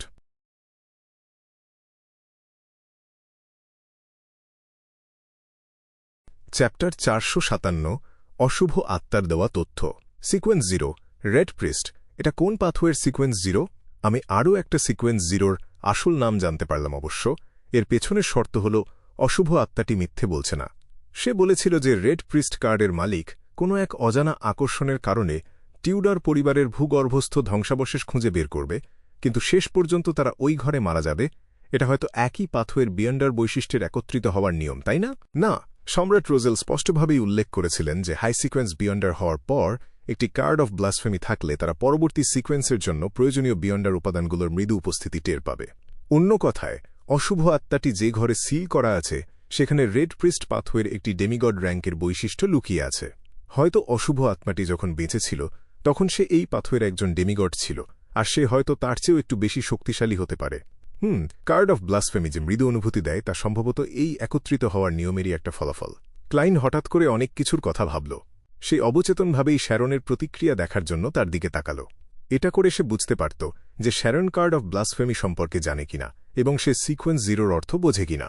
তবে শ্যারনের প্রায় স্বচ্ছ চেহারায় কোনো পরিবর্তন দেখা গেল না, যেন অশুভ আত্মাটি মাত্র একটি সাধারণ ট্যারোট কার্ড দেখিয়েছে। তবে এর একটা অর্থ হতে পারে। যখন কোনো বিয়ন্ডার প্রথমবার সিকোয়েন্স 0 সম্পর্কে জানতে পারে, তখন তারা অবচেতনভাবেই এটা কি অর্থ বহন করে তা নিয়ে ভাবতে শুরু করে। হয়তো শুধুমাত্র স্পেকটেটর পাথওয়ের একজন বিয়ন্ডারই শ্যারনের শরীরের সূক্ষ্ম ভাষা পড়তে পারবে। ক্লাইন মনে মনে দীর্ঘশ্বাস ফেলল। তাদের দুজনকেই একসাথে চুপ থাকতে দেখে অশুভ আত্মাটি ক্লাইনের দিকে গভীরভাবে তাকাল, তারপর ধীরে ধীরে কার্ড অব ব্লাসফেমির প্রজেকশনটা অদৃশ্য করে দিল। সে আবারও তার রক্তলাল চোখ দিয়ে শ্যারনের দিকে তাকাল এবং একটা নিচু ও কর্কশ হাসির সাথে বলল, তুমি যদি মিউট্যান্ট পাথওয়ের ডেমিগড হতে না চাও, তাহলে আমি তোমাকে অ্যাবিস পাথওয়ের সিকোয়েন্স 4 পোষণের ফর্মুলা দিতে পারি। ইচ্ছার সংযম এবং বিদ্বেষের আড়ম্বর সবসময়ই খুব মানানসই, তাই না? শ্যারন অশুভ আত্মার প্রশ্নটাকে উপেক্ষা করল এবং ধীরে সুস্থে ক্লাইনের দিকে ঘুরল, যেন সে ক্লাইনকেই এর উত্তর দিতে বলছে। অশুভ আত্মাটি যা বোঝাতে চাইছে তা হল মিউট্যান্ট পাথওয়ে আর অ্যাবিস পাথওয়ে একে অপরের সাথে নিবিড়ভাবে সম্পর্কিত এবং হাই সিকোয়েন্সগুলোতে এদের পরিবর্তন করা যায়। রোজ স্কুল অফ থট এবং ব্লাড স্যাংটিফাই সেক্ট বাইরে থেকে যেভাবে কাজ করে তা আসলেই খুব একই রকম মনে হয়। ক্লাইন 2 সেকেন্ড ভাবল এবং রক্তাক্ত র্যাফটার পাউন্ডের দিকে তাকাল। তাহলে তোমার এই সিল কিভাবে ভাঙা যাবে? অশুভ আত্মাটি হাসল এবং বলল, খুব সহজ। শরণ, আইনহর্ন আর মেডিসি পরিবারের একজন সরাসরি বংশধর খুঁজে বের করো এবং তাদের প্রত্যেকের কাছ থেকে 10 মিলিলিটার রক্ত জোগাড় করো। একটু বেশি হলে সমস্যা নেই, তবে কম হওয়া যাবে না। তারপর সেগুলো পবিত্র জলের সাথে মিশিয়ে আমার ঘরে ঢেলে দাও। এভাবেই সিলটা ভেঙে যাবে। এটা একটা খুব সহজ আর অদ্ভুত পদ্ধতি। এমনকি রহস্যবিদ্যার ক্ষেত্রেও এটা বিরল।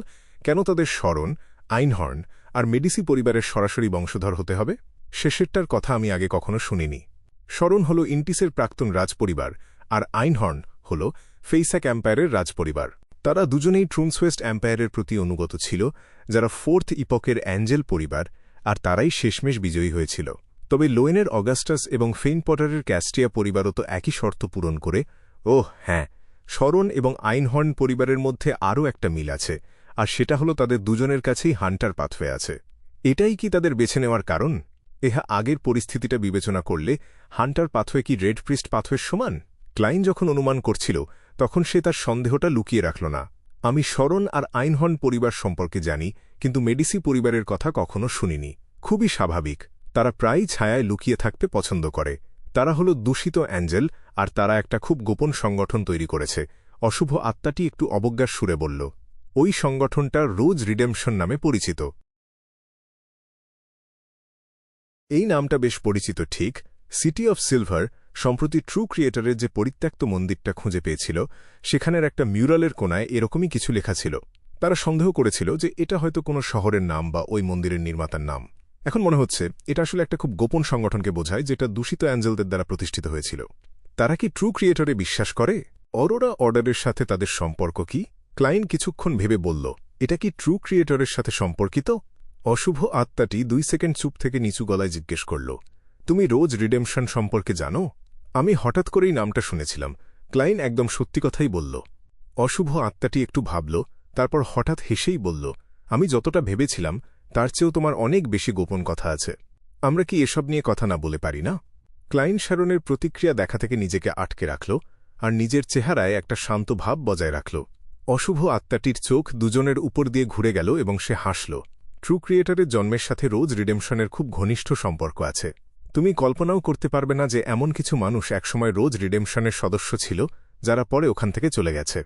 যতক্ষণ তুমি এমন কোনো সংগঠন খুঁজে পাচ্ছ যারা ট্রু ক্রিয়েটরে বিশ্বাস করে এবং তাদের একদম শেষ প্রান্ত পর্যন্ত অনুসরণ করতে পারো, তাহলে তোমার রোজ রিডেমশনের কাছাকাছি পৌঁছানোর একটা সুযোগ থাকবে। এটা অনেকটা টুয়ালাইট হারমিট অর্ডারের মতো শোনাচ্ছে, যার একটা হলো সামনের দিক আর অন্যটা পেছনের দিক। ক্লাইন একটা অনুমান করল। অশুভ আত্মার রোজ রিডেমশন সম্পর্কে বিস্তারিত কিছু বলার কোনো ইচ্ছা নেই দেখে ক্লাইন হাসল এবং বলল, তোমার কি মনে হয় আমরা আমাদের এই শক্তি দিয়ে এমন কিছু করতে পারব? অশুভ আত্মাটি কয়েক সেকেন্ড চুপ থেকে বলল, হয়তো তোমরা বিনসি টাউনে তোমাদের ভাগ্য পরীক্ষা করে দেখতে পারো। বিনসি টাউন? সেটা কোথায়? ক্লাইন বারবার জিজ্ঞেস করার পরও অশুভ আত্মাটি আর কিছুই বলতে রাজি হল না। এই অবস্থায় ক্লাইন বাধ্য হয়ে প্রশ্নটা বদলে বলল, 4th ইপকের সময় কালো সম্রাট, ব্লাড এম্পেরর আর নাইট এম্পেরর কি সিকোয়েন্স জিরোর পজিশনটার জন্যই লড়াই করছিল? অশুভ আত্মাটি এই কথা শুনে কিছুক্ষণ হতবাক হয়ে রইল। তারপর সে হেসে বলল, একসময় এমনটাই ছিল, কিন্তু পরে আর না। অ্যালিস্টার টিউডার পাগল হয়ে যাওয়ার পর আর এমনটা ছিল না। অ্যালিস্টার টিউডারই কি সেই ব্লাড এম্পেরর ছিল? ক্লাইন নিশ্চিত হতে চাইল। অশুভ আত্মাটি মাথা নাড়ল। হ্যাঁ, ব্লাড এম্পেরর শুধু একজনই ছিল, ওই পাগলটা অ্যালিস্টার টিউডার। হ্যাঁ, টিউডার পরিবারের বংশধরেরা সেই রক্তের পাগলামি উত্তরাধিকার সূত্রে পেয়েছে। তারা সাধারণত ধূর্ত, চতুর, সতর্ক আর সাবধানী হয়, কিন্তু দরকারের সময় তারা খুব বেপরোয়া হয়ে যেতে পারে আর কোনো পরিণতির কথা ভাবে না। অশুভ আত্মাটি র্যাফটার পাউন্ডের মুখের দিকে ইশারা করে বলল, সে হলো একটা উদাহরণ।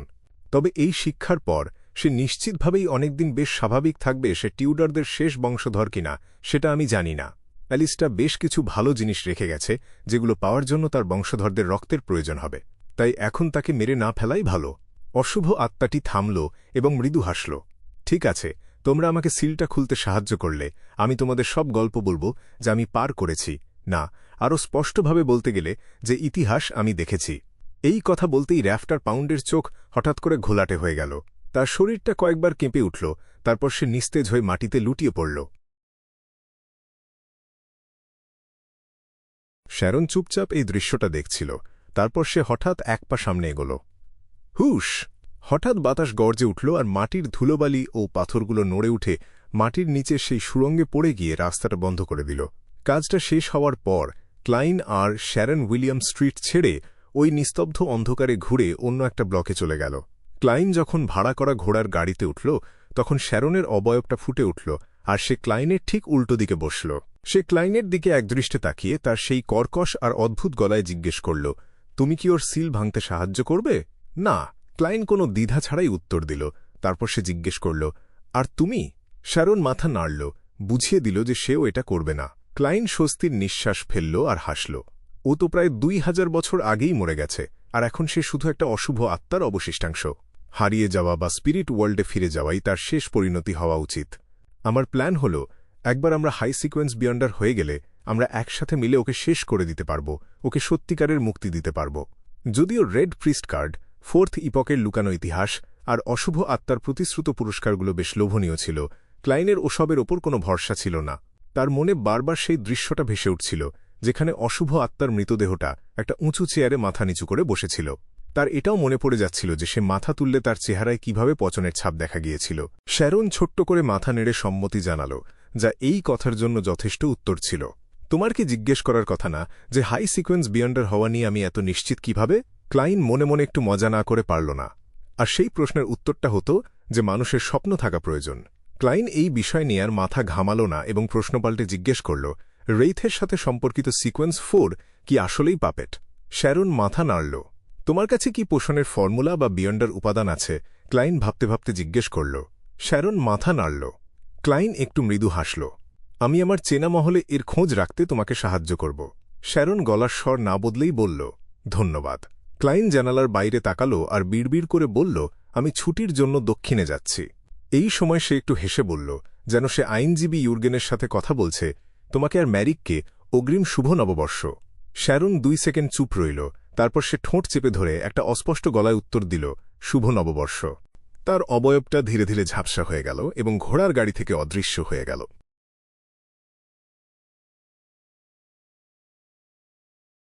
বেদির পেছনের ছোট ছেলেটার দিকে তাকিয়ে এবং তার একটু কর্কশ ও নরম গলা শুনে ডেরিকের মনে হল সে যেন সবচেয়ে ভয়ঙ্কর কোনো দানবের মুখোমুখি হয়েছে। সে তার হাতের এক্স অফ হারিকেন দিয়ে প্রায় একটা কোপ বসিয়ে দিচ্ছিল। সে যতটুকু জানত, এমন ঘোর অন্ধকারের মধ্যে এত দীর্ঘ সময় যে বেঁচে থাকতে পারে সে কোনোভাবেই মানুষ হতে পারে না। এমনকি সে আগে মানুষ হয়ে থাকলেও এত লম্বা সময়ের পর সে আর মানুষ নেই। ডেমন হান্টার কলিনের চোখগুলো যেন একটু উজ্জ্বল হয়ে উঠল। সে তার তরোয়ালটা শক্ত করে ধরল এবং বেশ শান্ত গলায় জিজ্ঞেস করল, তুমি এখানে কি করছ? নিজেকে জ্যাক বলে দাবি করা সেই হলুদ চুলের ছেলেটা ব্যথাতুর চেহারায় উত্তর দিল, আমরা লর্ডের পবিত্র বাসস্থানের খোঁজ করছি। লর্ডের পবিত্র বাসস্থান? কলিন আরেকটু জোর দিয়ে জিজ্ঞেস করল। হ্যাঁ। ছোট ছেলে জ্যাক তার মাথা ঘুরিয়ে সেই মিশমিশে কালো ক্রুশ এবং উল্টো করে রাখা লোকটার মূর্তির দিকে তাকাল। তারা আমাকে বলেছিল যে লর্ডের চোখ যেদিকে তাকিয়ে আছে, আমি যদি সেদিকেই যাই তাহলে আমি তার পবিত্র বাসস্থানে পৌঁছাতে পারব। তারা? তোমার কি এখনো কোনো সঙ্গী আছে? কলিনের চোখ দানবের মতো চারপাশ একবার ভালো করে ঘুরে এল। তারা কোথায়? এই প্রশ্ন শুনে ছোট ছেলে জ্যাক একটু সময়ের জন্য থমকে গেল।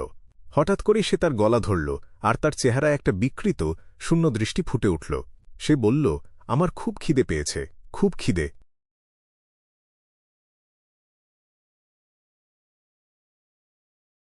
তার ঘোরের মতো কথার মাঝে জ্যাক মাথা তুলল। সে জোশুয়ার দিকে তাকাল। জোশুয়া একজোড়া টকটকে লাল গ্লাভস পরেছিল। খুব ক্ষুধা পেয়েছে।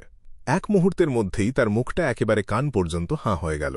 তার ঝকঝকে সাদা দাঁতগুলো বেরিয়ে পড়ল। তার মুখ থেকে অনবরত ঘন লালা ঝরছিল। একই সাথে সে জোশুয়ার দিকে ঝাঁপিয়ে পড়ল। সে এতটাই দ্রুত ছিল যে মাটিতে তার একটা আবছা ছায়া থেকে গেল। জোশুয়া খুব সতর্ক থাকলেও সে ঠিকমতো প্রতিক্রিয়া জানানোর সময় পেল না। কি হচ্ছে সেটা বোঝার আগেই ছোট্ট ছেলে জ্যাক তার ঠিক সামনে এসে পড়ল। ধাপ! হলুদ চুলের অবয়বটা যেন একটা অদৃশ্য দেয়ালে আছড়ে পড়ল। সে জোশুয়ার থেকে ঠিক এক কদম দূরে থেমে গেল। জ্যাক শূন্যেই ভেসে রইল। অন্ধকারের ভেতর থেকে তার শরীর থেকে একটা লালচে আভা বেরিয়ে এল।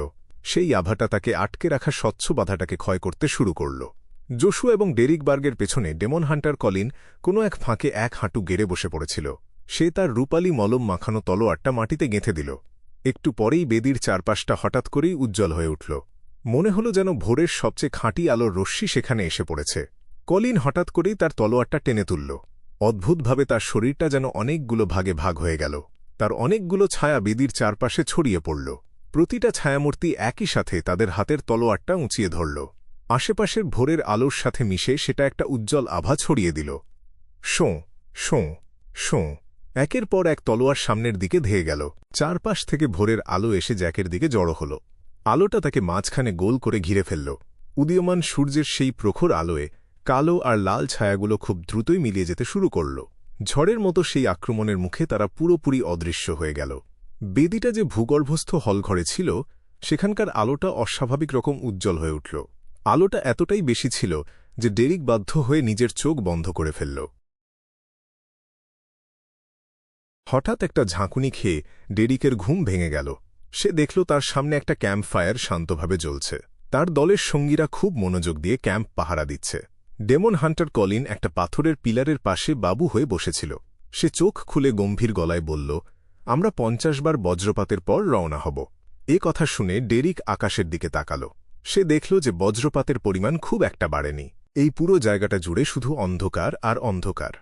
যে শহরে তারা পৌঁছাতে যাচ্ছে এবং ফলেন ক্রিয়েটরের মন্দিরের কথা ভেবে তার একটু নার্ভাস লাগতে শুরু করল। নিজেকে একটু শান্ত করার পর ডেরিক তাড়াতাড়ি তার খাবার খেয়ে নিল। সে আবার যুদ্ধের জন্য পুরোপুরি প্রস্তুত হয়ে গেল। ওই মন্দিরে আসলে কি হবে কে জানে। সে তার হারিকেন কুঠারটা ধরে দলের একদম মাঝখানে চলে এল। ক্যাম্পের ভেতরে পশুর চামড়া দিয়ে মোড়ানো লণ্ঠনগুলো একের পর এক জ্বলে উঠল। 15 মিন্স্ক স্ট্রিট। ক্লাইন মোরেত্তি পানি গরম করল। সে তাপমাত্রা ঠিক করে খুব আরাম করে গোসল সেরে নিল। গোসলের পর একটা আলসেমি ভাব নিয়ে ক্লাইন ঘড়ির কাঁটার উল্টো দিকে 4 কদম হাঁটল। সে সেই ধূসর কুয়াশার উপরে চলে গেল। সে দুষ্ট আত্মাটার ব্যাপারে নিশ্চিত হওয়ার জন্য ডিভিনেশন করার কথা ভাবল। সেই প্রাচীন প্রাসাদের নিস্তব্ধতার মাঝে ক্লাইন তার চেয়ারে হেলান দিয়ে বসল। সে খুব মন দিয়ে ভাবতে শুরু করল যে কোনো ডিভিনেশন পদ্ধতিটা তার বেছে নেওয়া উচিত। তার ডিভিনেশনের বাক্যটাই বা কেমন হওয়া উচিত সেটা নিয়েও সে চিন্তা করল। সেটাকে অবশ্যই রহস্যবাদের নিয়মকানুন মেনে হতে হবে। সেখানে কোনো কিছু বাদ দেওয়া বা ভাগ করার বিষয় থাকা যাবে না। আর বাক্যটার মধ্যে যথেষ্ট পরিমাণ তথ্যও থাকতে হবে। কিছুক্ষণ চুপচাপ থাকার পর ক্লাইন সামনের দিকে ঝুঁকে বসল। সে যা নিশ্চিত হতে চাইছিল সেটা লিখে ফেলল। ধ্বংসস্তূপের দুষ্ট আত্মাটা শ্যারন এবং আমার প্রতি তীব্র আক্রোশ পোষণ করে। সে তার বাঁ হাতের কবজি থেকে স্পিরিট পেন্ডুলামটা খুলে নিল। সে সেটা এক হাতে ধরে কজিটেশনে প্রবেশ করতে শুরু করল। কিছুক্ষণ নিজের মনে বিড়বিড় করার পর সে চোখ খুলে সামনের দিকে তাকাল। এবার পোখরাজের পেন্ডুলামটা পাগলের মতো ঘড়ির কাঁটার দিকে ঘুরছিল। এর মানে হল দুষ্ট আত্মাটার আক্রোশ ক্লাইনের কল্পনার চেয়েও অনেক বেশি শক্তিশালী। সেই সময় আমাদের স্পিরিচুয়াল অনুভূতির মধ্যে কোনো অস্বাভাবিকতা ছিল না। ওই দুষ্ট আত্মাটা এমন একটা শক্তিশালী সত্তা যে ডিভিনেশন আর ভবিষ্যদ্বাণীতে বাধা দিতে খুব ওস্তাদ। হে হে, সে নিশ্চয়ই ঘুণাক্ষরেও কল্পনা করেনি যে আমাদের মধ্যে একজনের নিজের লোভ সামলানোর মতো সংযম আছে। আর অন্যজনের অভিজ্ঞতা এতই বেশি যে সে খুব ভালো করেই জানে বাঘের ডেরায় গিয়ে বাঘের চামড়া চাওয়ার মানে কি। একটা দীর্ঘশ্বাস ফেলে ক্লাইন বাস্তব পৃথিবীতে ফিরে এল। সে তার বিছানায় শুয়ে পড়ল। দুঃখের বিষয় হল যে সান ব্রুচের উত্তাপটা শুধুই একটা মানসিক অনুভূতি। সেটা দিয়ে তো আর বিছানা গরম করা যায় না। ঘুমিয়ে পড়ার আগে সে চোখ বন্ধ করে একটু আফসোসের সাথেই কথাটা ভাবল। South of the bridge, Rose Street, Harvest church.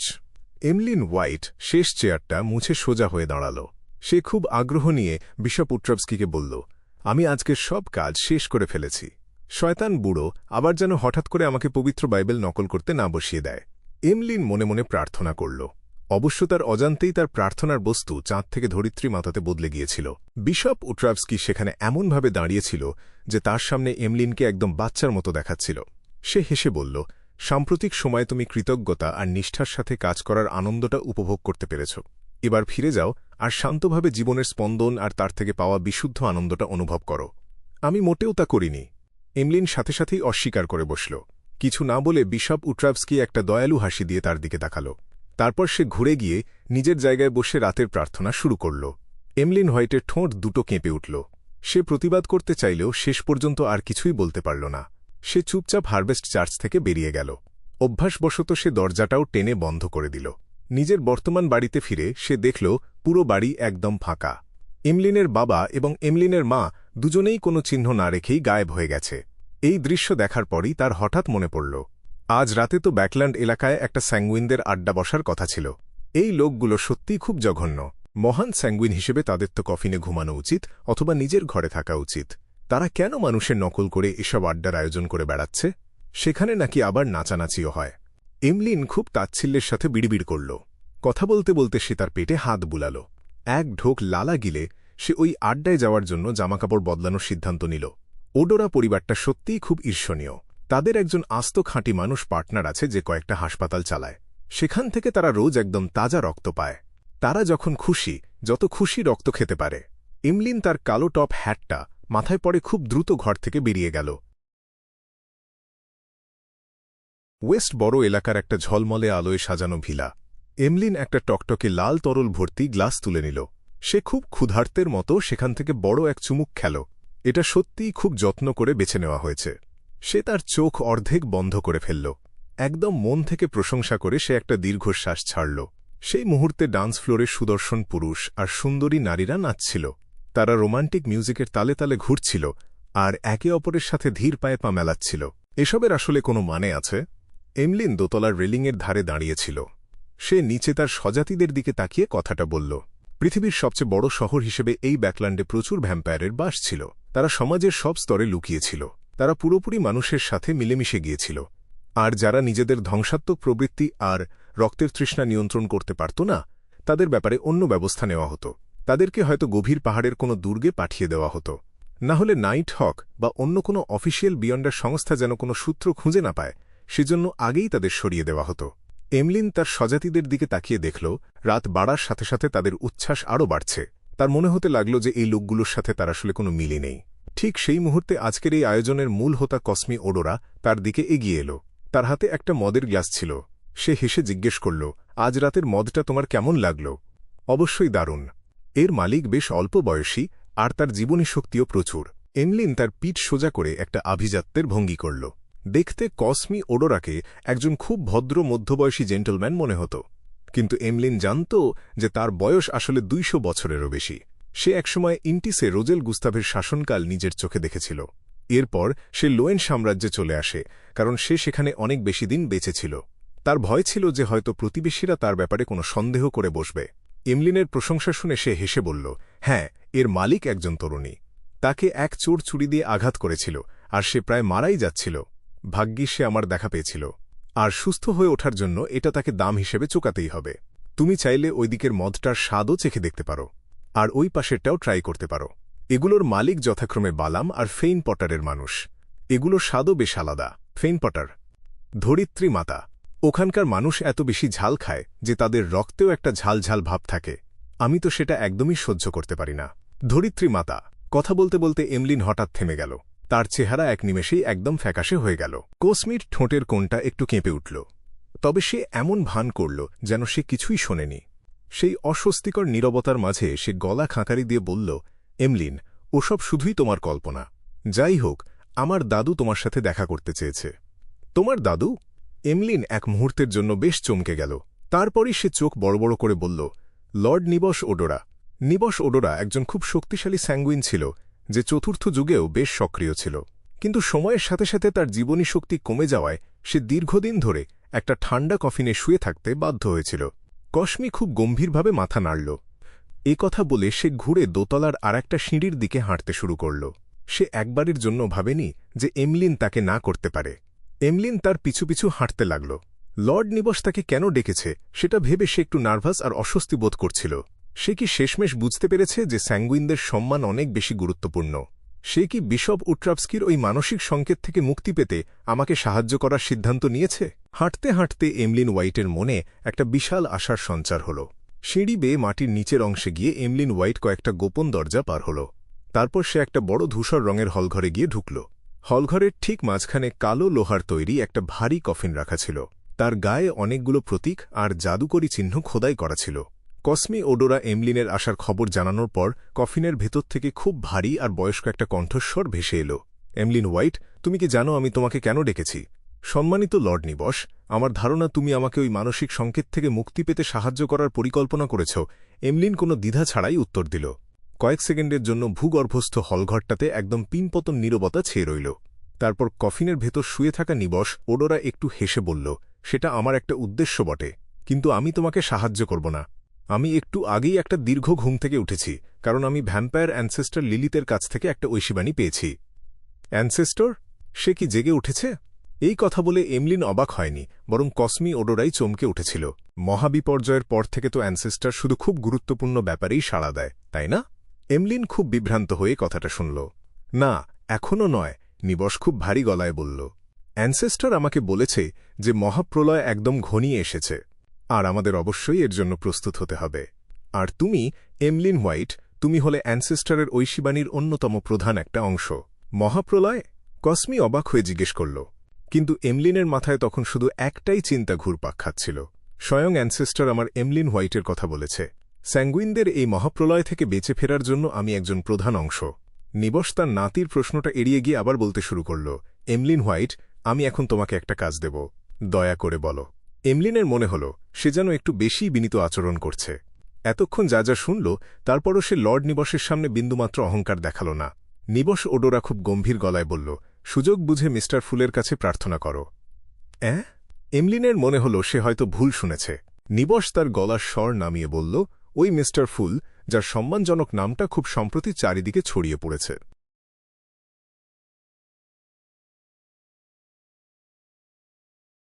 অধ্যায় 459, সুযোগ হাতছাড়া করা। যদিও ফাদার উট্রাপস্কির দেওয়া মানসিক প্রভাব থেকে মুক্তি পেতে আমার সবসময় দা ফুলের কাছে প্রার্থনা করার ইচ্ছা হতো, তবু আমি খুব ভালোভাবে জানি যে কোনো অজানা সত্তার সম্মানজনক নাম উচ্চারণ করা কতটা বিপজ্জনক। সব গোপন সত্তা টোপ দিয়ে শুরু করে ধীরে ধীরে পথ দেখাবে না। এসব ক্ষেত্রে তারা প্রায়ই সমুদ্রের হাঙরের মতো হয়, যারা রক্তের গন্ধ পেলে পাগল হয়ে ঝাঁপিয়ে পড়ে। কিন্তু এখন লর্ড নিবস, না, অ্যানসেস্টর কি চান? এমলিন হোয়াইট বিষয়টা বেশ হাস্যকর ভেবে বলল, এটা খুব খুব খুব বিপজ্জনক হবে। কালো লোহার কফিনের ভেতর থেকে নিবস ওডোরা তার বয়স্ক গলায় উত্তর দিল, হ্যাঁ, সাধারণ অবস্থায় সেটাই হতো, কিন্তু সব গোপন সত্তা বিদ্বেষে ভরা থাকে না। তাদের মধ্যেও কেউ কেউ নিয়ম মেনে চলে এবং আদান প্রদান করতে পছন্দ করে। উদাহরণস্বরূপ, আত্মিক জগতের 7টি বিশুদ্ধ আলো। যেহেতু অ্যানসেস্টর এমন একটি প্রত্যাদেশ দিয়েছে, তার মানে দ্য ফুল যে বিপদ আনতে পারে তা খুব একটা গুরুতর নয়, অথবা হয়তো কোনো বিপদই নেই। আর এই পুরো প্রক্রিয়ায় আমি তোমাকে রক্ষা করার জন্য সবসময় তোমার পাশে থাকব। তুমি কি ওই মানসিক প্রভাব থেকে মুক্তি পেতে চাও না? তুমি কি ইতিমধ্যেই ধরিত্রী মাতার বিশ্বাসী হয়ে গেছ আর চাঁদকে ত্যাগ করেছ? না, আমি করিনি। এমলিন পাগলের মতো অস্বীকার করল। কিছুক্ষণ চুপ থাকার পর সে দাঁতে দাঁত চেপে বলল, আমি বিষয়টা ভেবে দেখার জন্য কয়েকদিন সময় চাই। ঠিক আছে, কোনো সমস্যা নেই। আমি বিশ্বাস করি তুমি এমন একটি সিদ্ধান্ত নেবে যা স্যাঙ্গুইনদের সদস্য হিসেবে তোমার মহৎ পরিচয়ের সাথে মানানসই হবে। কফিনের ভেতর থেকে নিবসের গলা নরম হয়ে গেল এবং সে হাসি মুখে তাকে সান্ত্বনা দিল। এমলিন হোয়াইটকে দোতলায় ফেরত পাঠানোর পর কসমি ওডোরা আবারও সেই অন্ধকার আর স্যাঁতস্যাঁতে ভূগর্ভস্থ হলে ফিরে আসল। সে বিভ্রান্তি আর সন্দেহের সাথে জিজ্ঞেস করল, দাদু, অ্যানসেস্টরের দেওয়া প্রত্যাদেশে এমলিন হোয়াইট কিভাবে জড়াল? সে তো স্যাঙ্গুইনদের একজন দুর্বল সদস্য যে সবেমাত্র প্রাপ্তবয়স্ক হয়েছে। মোটা কালো ধাতব কফিনের ঢাকনা ভেদ করে নিবসের গলা ভেসে আসল আর বাতাসে প্রতিধ্বনিত হল, না, অ্যানসেস্টরের দেওয়া প্রত্যাদেশে এমলিন হোয়াইটের কোনো উল্লেখ ছিল না। সে শুধু ধ্বংসের সূচনার একটা দৃশ্য দেখিয়েছিল, যেখানে লাল চাঁদের ক্ষয় হয়ে যাওয়া বোঝানো হয়েছিল, আর সেই সাথে দোফুল এবং তার সম্মানজনক নামের উল্লেখ ছিল। এই প্রক্রিয়ায় কোনো স্যাঙ্গুইনের উপস্থিতি ছিল না। মূল উপাদানের উল্লেখ করাটা ছিল এমলিন হোয়াইটকে রাজি করানোর জন্য আমার একটা কৌশল। তবে স্যাঙ্গুইনদের ভবিষ্যতের জন্য ঝুঁকি নিতে পারাকেও একটা মূল উপাদান হিসেবে ধরা যেতে পারে।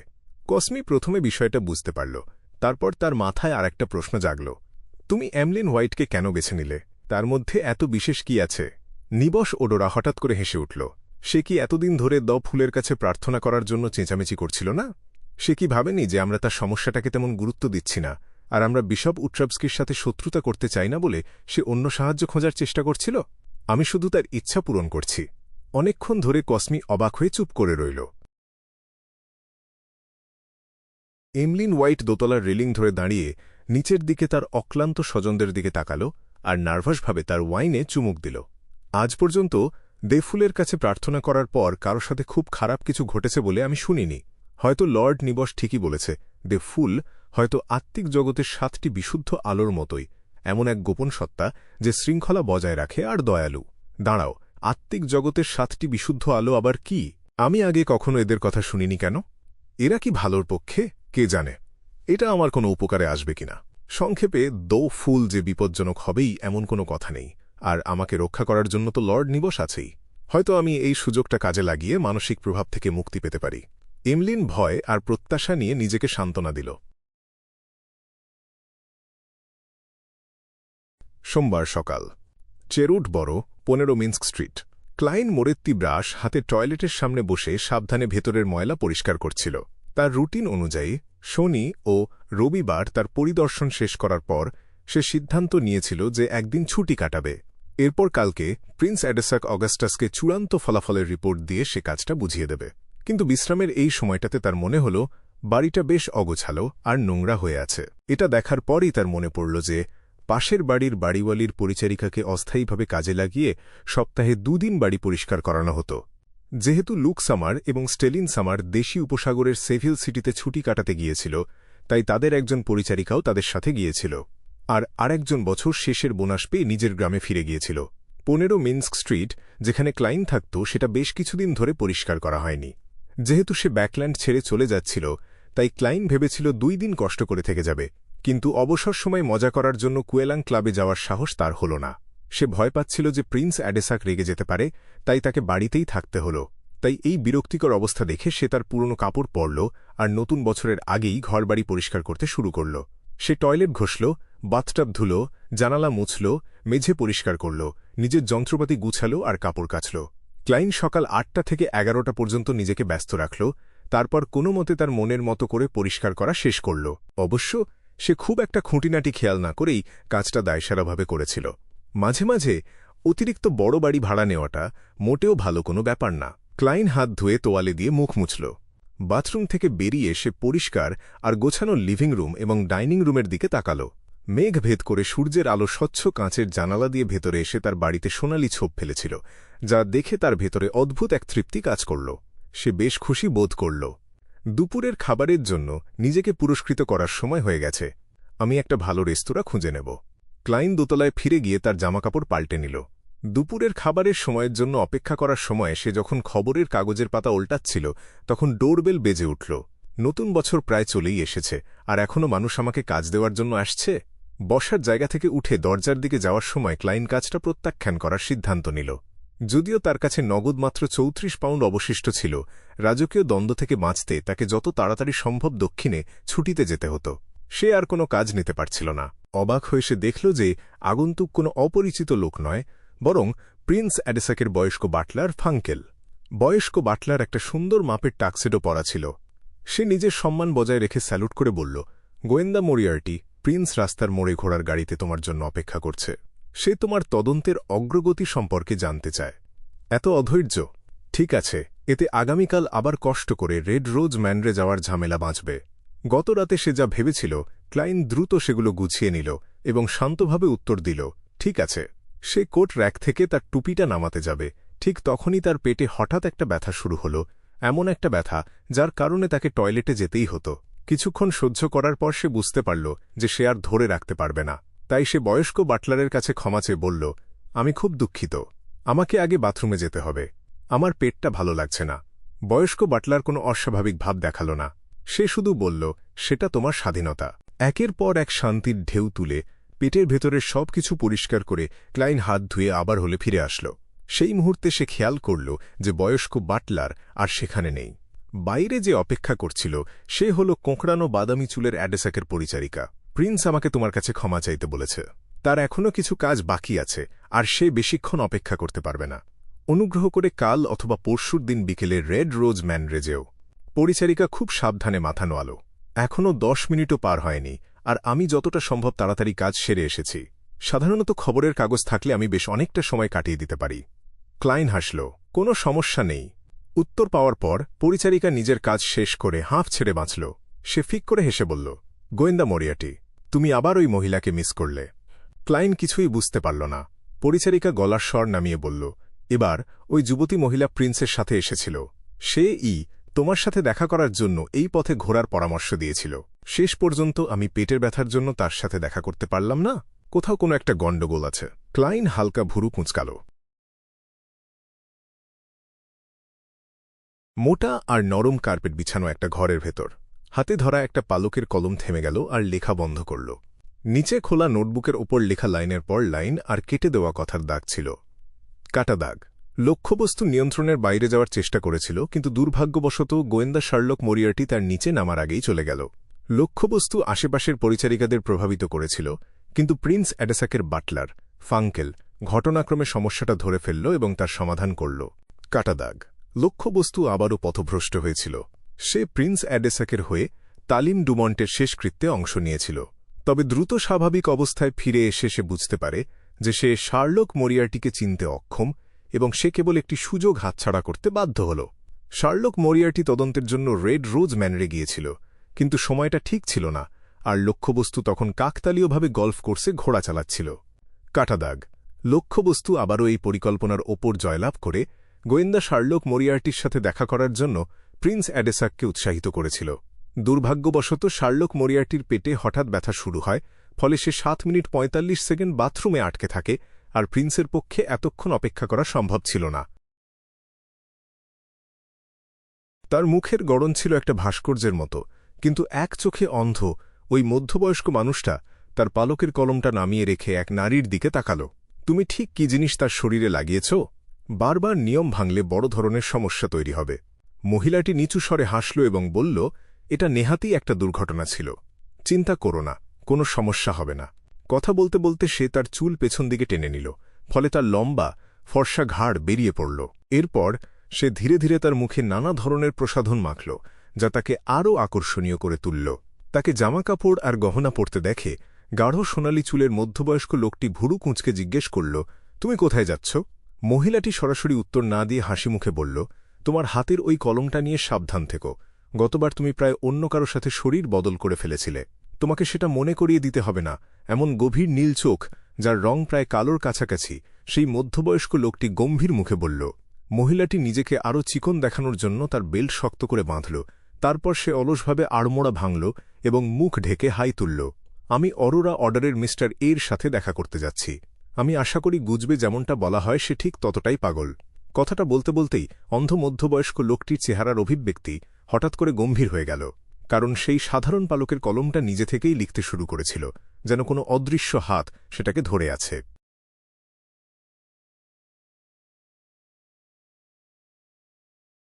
ধূসর কুয়াশার ওপরে প্রাচীন মন্দিরের মতো ভবনটা শান্তভাবে দাঁড়িয়েছিল।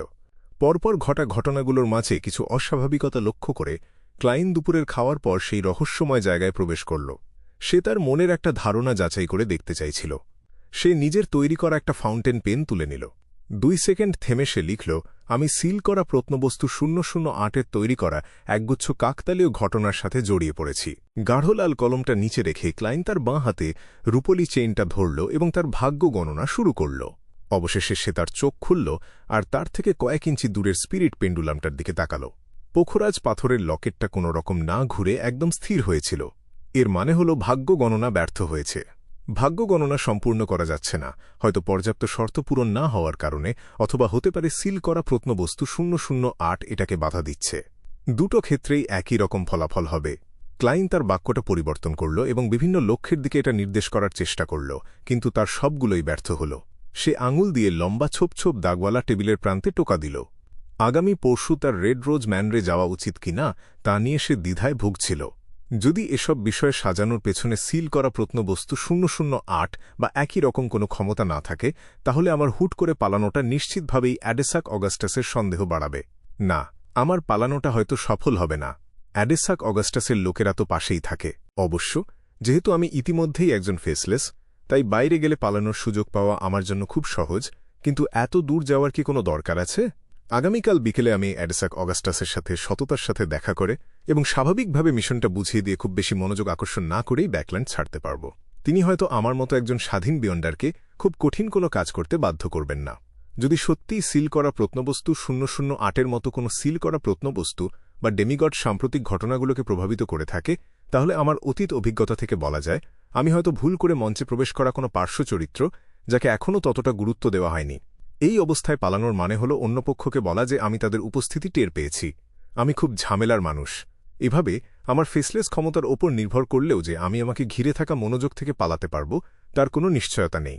সবচেয়ে ভালো উপায় হবে শান্তভাবে রেড রোজ ম্যানরে যাওয়া এবং মঞ্চ থেকে বের হওয়ার স্বাভাবিক প্রক্রিয়াগুলো অনুসরণ করা। নাটক শেষে সুন্দরভাবে মাথা নুয়ে বিদায় নেওয়ার পর আমি সেই অজানা পক্ষের মনোযোগ থেকে আস্তে আস্তে হারিয়ে যাব। দুটো বিষয় মিলিয়ে ক্লাইন মোরেত্তি শেষ পর্যন্ত সিদ্ধান্ত নিল যে সে এমন ভান করবে যেন সে কিছুই আবিষ্কার করতে পারেনি এবং পরিকল্পনা অনুযায়ী ব্যাকল্যান্ড ত্যাগ করবে। ক্যাম্পসাইটের ক্যাম্পফায়ারটা জলজল করে জ্বলছিল। পুরোটা সময় ক্যাম্পসাইটের ভেতর কেউ না কেউ পাহারায় দাঁড়িয়েছিল। ডেরিক বার্গ নিজের শক্তি ফিরে পেতে একটা পাথরের পিলারে হেলান দিয়ে ঘুমিয়ে পড়ল। এই মুহূর্তে সে অসীম ধূসর সাদা কুয়াশা, মাঝখানে সবচেয়ে উঁচু জায়গায় রাখা একটা প্রাচীন চেয়ার, আর সেই চেয়ারে বসা উদাসীন আকৃতির মানুষটাকে নিয়ে স্বপ্ন দেখছিল, যে কিনা সবকিছুর ওপর নজর রাখছিল। মিস্টার ফুল। ডেরিক মনে মনে নামটা জপ করার মতো করে উচ্চারণ করল।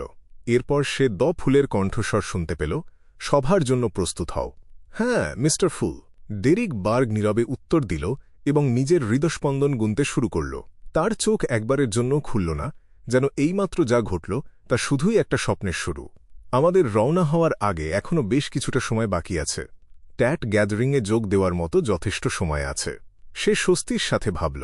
সে প্রথমে ভেবেছিল যে অনুসন্ধানকারী দলে যোগ দেওয়ার কারণে সে এই সভাটা মিস করবে।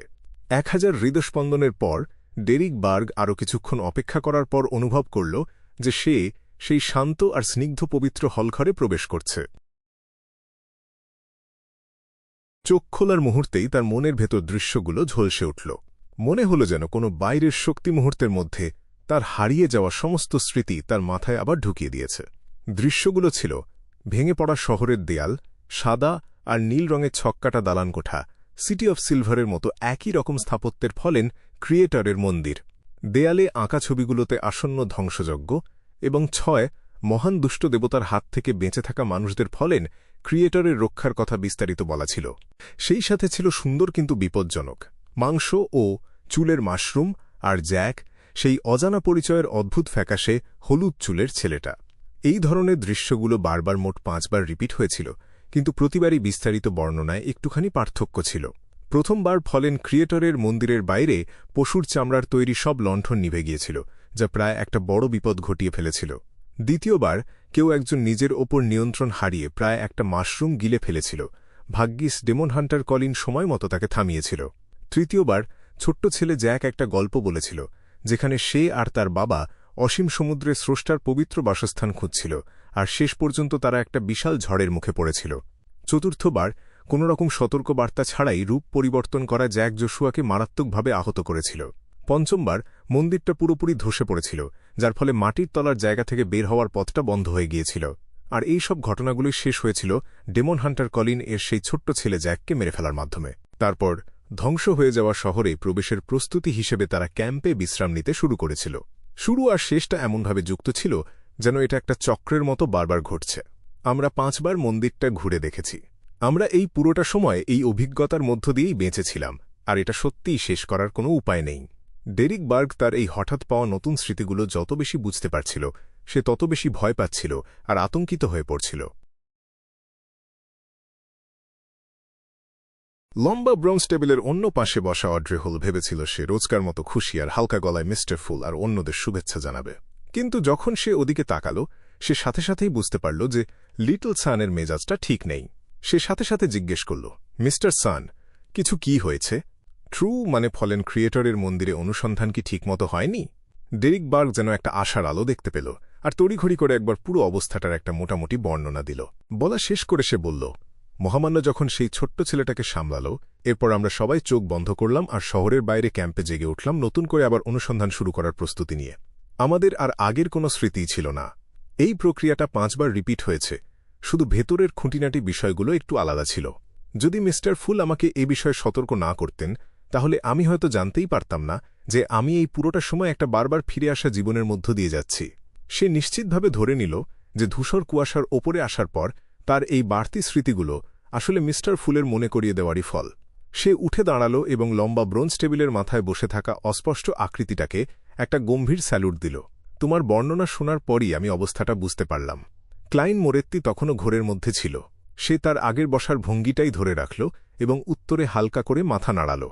যেখানে কারণগুলো অজানা, এমন একটা অবস্থায় একজন ঊর্ধ্বতন এত সহজে তার মতামত প্রকাশ করবে না, তাই আমি হুট করে মুখ খুলতে পারি না। ক্লাইন মনে মনে তার আগের জীবনের কিবোর্ড ওয়ারিয়র হিসেবে শেখা বিষয়গুলো একটু ঝালিয়ে নিল। মিস্টার ফুলকে একটা শান্ত প্রাচীন দেয়ালের মতো দেখে ডেরিক বার্গ বেশ স্বস্তি পেল এবং তার মনে হল শেষ পর্যন্ত হয়তো সমস্যাটার সমাধান হয়ে যাবে। সে Alger Wilson, the world, justice আর দ্য ম্যাজিশিয়ানের দিকে ফিরে তাকাল এবং আন্তরিকভাবে জিজ্ঞেস করল, তোমরা কি সমস্যার মূল কারণটা জানো? এর সমাধান কিভাবে হতে পারে? উৎসাহী অড্রে হল নিজের অজান্তেই উত্তর দিতে চাইল, কিন্তু সে দেখল তার কাছে কোনো সূত্র বা অনুমানও নেই। ফোর্স ওয়ালের অবস্থাও তারই মতো ছিল। পৃথিবীর প্রচুর জ্ঞানে ভরা এবং একই দিনে আটকে থাকার অনেক উপন্যাস পড়ার কারণে ক্লাইন মোরেত্তি প্রথমে দ্য ওয়ার্ল্ডকে নিয়ন্ত্রণ করে কিছু ধারণা দিতে চেয়েছিল, যাতে সবাই ব্যাপারটা নিয়ে ভাবার কিছুটা অনুপ্রেরণা পায়। কিন্তু ভালোভাবে চিন্তা করার পর সে চুপচাপ থাকাই ভালো মনে করল এবং প্রথমে পরিস্থিতি পর্যবেক্ষণ করার প্রস্তুতি নিল। সানের বর্ণনা শোনার পর আলজার উইলসন অনেকক্ষণ চুপ করে থাকল। এই মুহূর্তে সে মেপে মেপে কথা বলার সুরে বলল, আমি শুধু দুটো সম্ভাবনার কথা ভাবতে পারছি। প্রথমত, তুমি হয়তো এমন কোনো দুঃস্বপ্ন বা হ্যালুসিনেশনের ক্ষমতার মুখে পড়েছ যা একজন ডেমিগডের মাত্রাকেও ছাড়িয়ে যায়। মিস্টার ফুলের সাহায্যে তোমার স্মৃতি ফিরে পাওয়ার পর বাস্তব জগতে ফিরে গেলেই তোমার বুঝতে পারা উচিত যে কিছু একটা গোলমাল আছে। এভাবে সমস্যাটার খুব সহজেই সমাধান হয়ে যাবে। দ্বিতীয়ত, তোমাকে বাধ্য করা হয়েছে অথবা তুমি নিজেই এমন একটা অদ্ভুত জায়গায় বা অবস্থায় প্রবেশ করেছ যেখানে সময়কে একটা নির্দিষ্ট উপায়ে প্রবাহিত হওয়ার জন্য নিয়ন্ত্রণ করা হয়, কিন্তু সময়টা একটা নির্দিষ্ট সীমার মধ্যে আটকে আছে যা চক্রাকারে ঘুরছে, আর এর প্রবাহের একটা ভারসাম্য আছে, তার মানে এটা তুলনামূলকভাবে স্থির।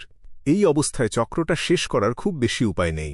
হয় এমন কোনো বাইরের শক্তি দরকার যা জোর করে এই ভারসাম্য ভাঙতে পারে, অথবা তোমাকে এমন একটা মূল বিন্দু খুঁজে বের করতে হবে যা সময়ের এই গোলমালটাকে যুক্ত করে। এমন একটা বাইরের শক্তি যা জোর করে ভারসাম্য ভাঙতে পারে।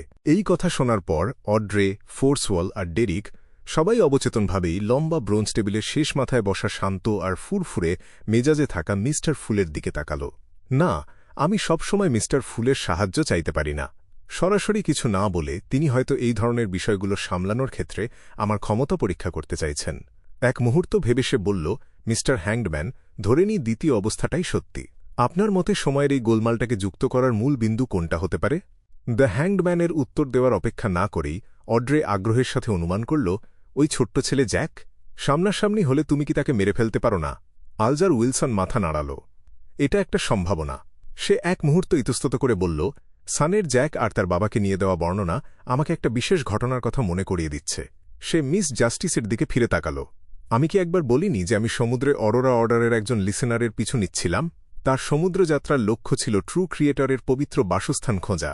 অড্রে সাবধানে মনে করার চেষ্টা করল আর কোনোরকম জোর না দিয়েই বলল, তেমনটাই তো মনে হচ্ছে। আলজার সাথে সাথেই ভারী গলায় বলল, ওই লিসেনার তার ছেলেকেও সাথে এনেছিল, আর সেই ছেলের বয়স সান এর বর্ণনা করা জ্যাকের বয়সের খুব কাছাকাছি। তুমি কি বলছ যে জ্যাক তোমাদের জগৎ থেকে সিটি অফ সিলভারের কাছাকাছি চলে গেছে? ডেরিক অবাক হয়ে জিজ্ঞেস করল। কিছুক্ষণ নিজেকে সামলে নেওয়ার পর সে নিজের ভেতর এক অবর্ণনীয় আনন্দের অনুভূতি পেল। তার মানে সিটি অফ সিলভার এখনও পুরোপুরি বন্ধ হয়ে যায়নি। এখনও দ্য হ্যাংডম্যান আর জাস্টিসের মতো স্বাভাবিক জগতের সাথে যোগাযোগ করার একটা সুযোগ আছে। আমি শুধু বলতে পারি যে এটা সম্ভব। দ্য হ্যাংডম্যান কোনো নিশ্চিত উত্তর দিতে পারল না। সে এক মুহূর্ত ভেবে পরামর্শ দিল, তুমি সুযোগ বুঝে জ্যাকের সামনে সোনিয়া সি, লোয়েন কিংডম আর বন্দর নগরীর কথা তুলতে পারো। হয়তো কোনো আলাদা প্রতিক্রিয়া পাওয়া যেতে পারে, তবে অবশ্যই তোমাদের সিটি অফ সিলভারের চিফের সামনে যতটা সম্ভব এটা এড়িয়ে চলার চেষ্টা করবে। এছাড়া মূল বিন্দুটা যে জ্যাকের কাছেই আছে এমনটা জরুরি নয়। আমাদের অন্য সম্ভাবনাগুলোও ভেবে দেখতে হবে। তোমার উচিত আমাদের বিস্তারিত জানানো, যেমন ওই দেয়ালচিত্রের খুঁটিনাটি, আর হয়তো আমরা দরকারি কিছু একটা খুঁজে পেতে পারি। এই পর্যায়ে এসে আলজার উইলসন তথ্য পাওয়ার জন্য অধীর আগ্রহে অপেক্ষা করতে শুরু করল।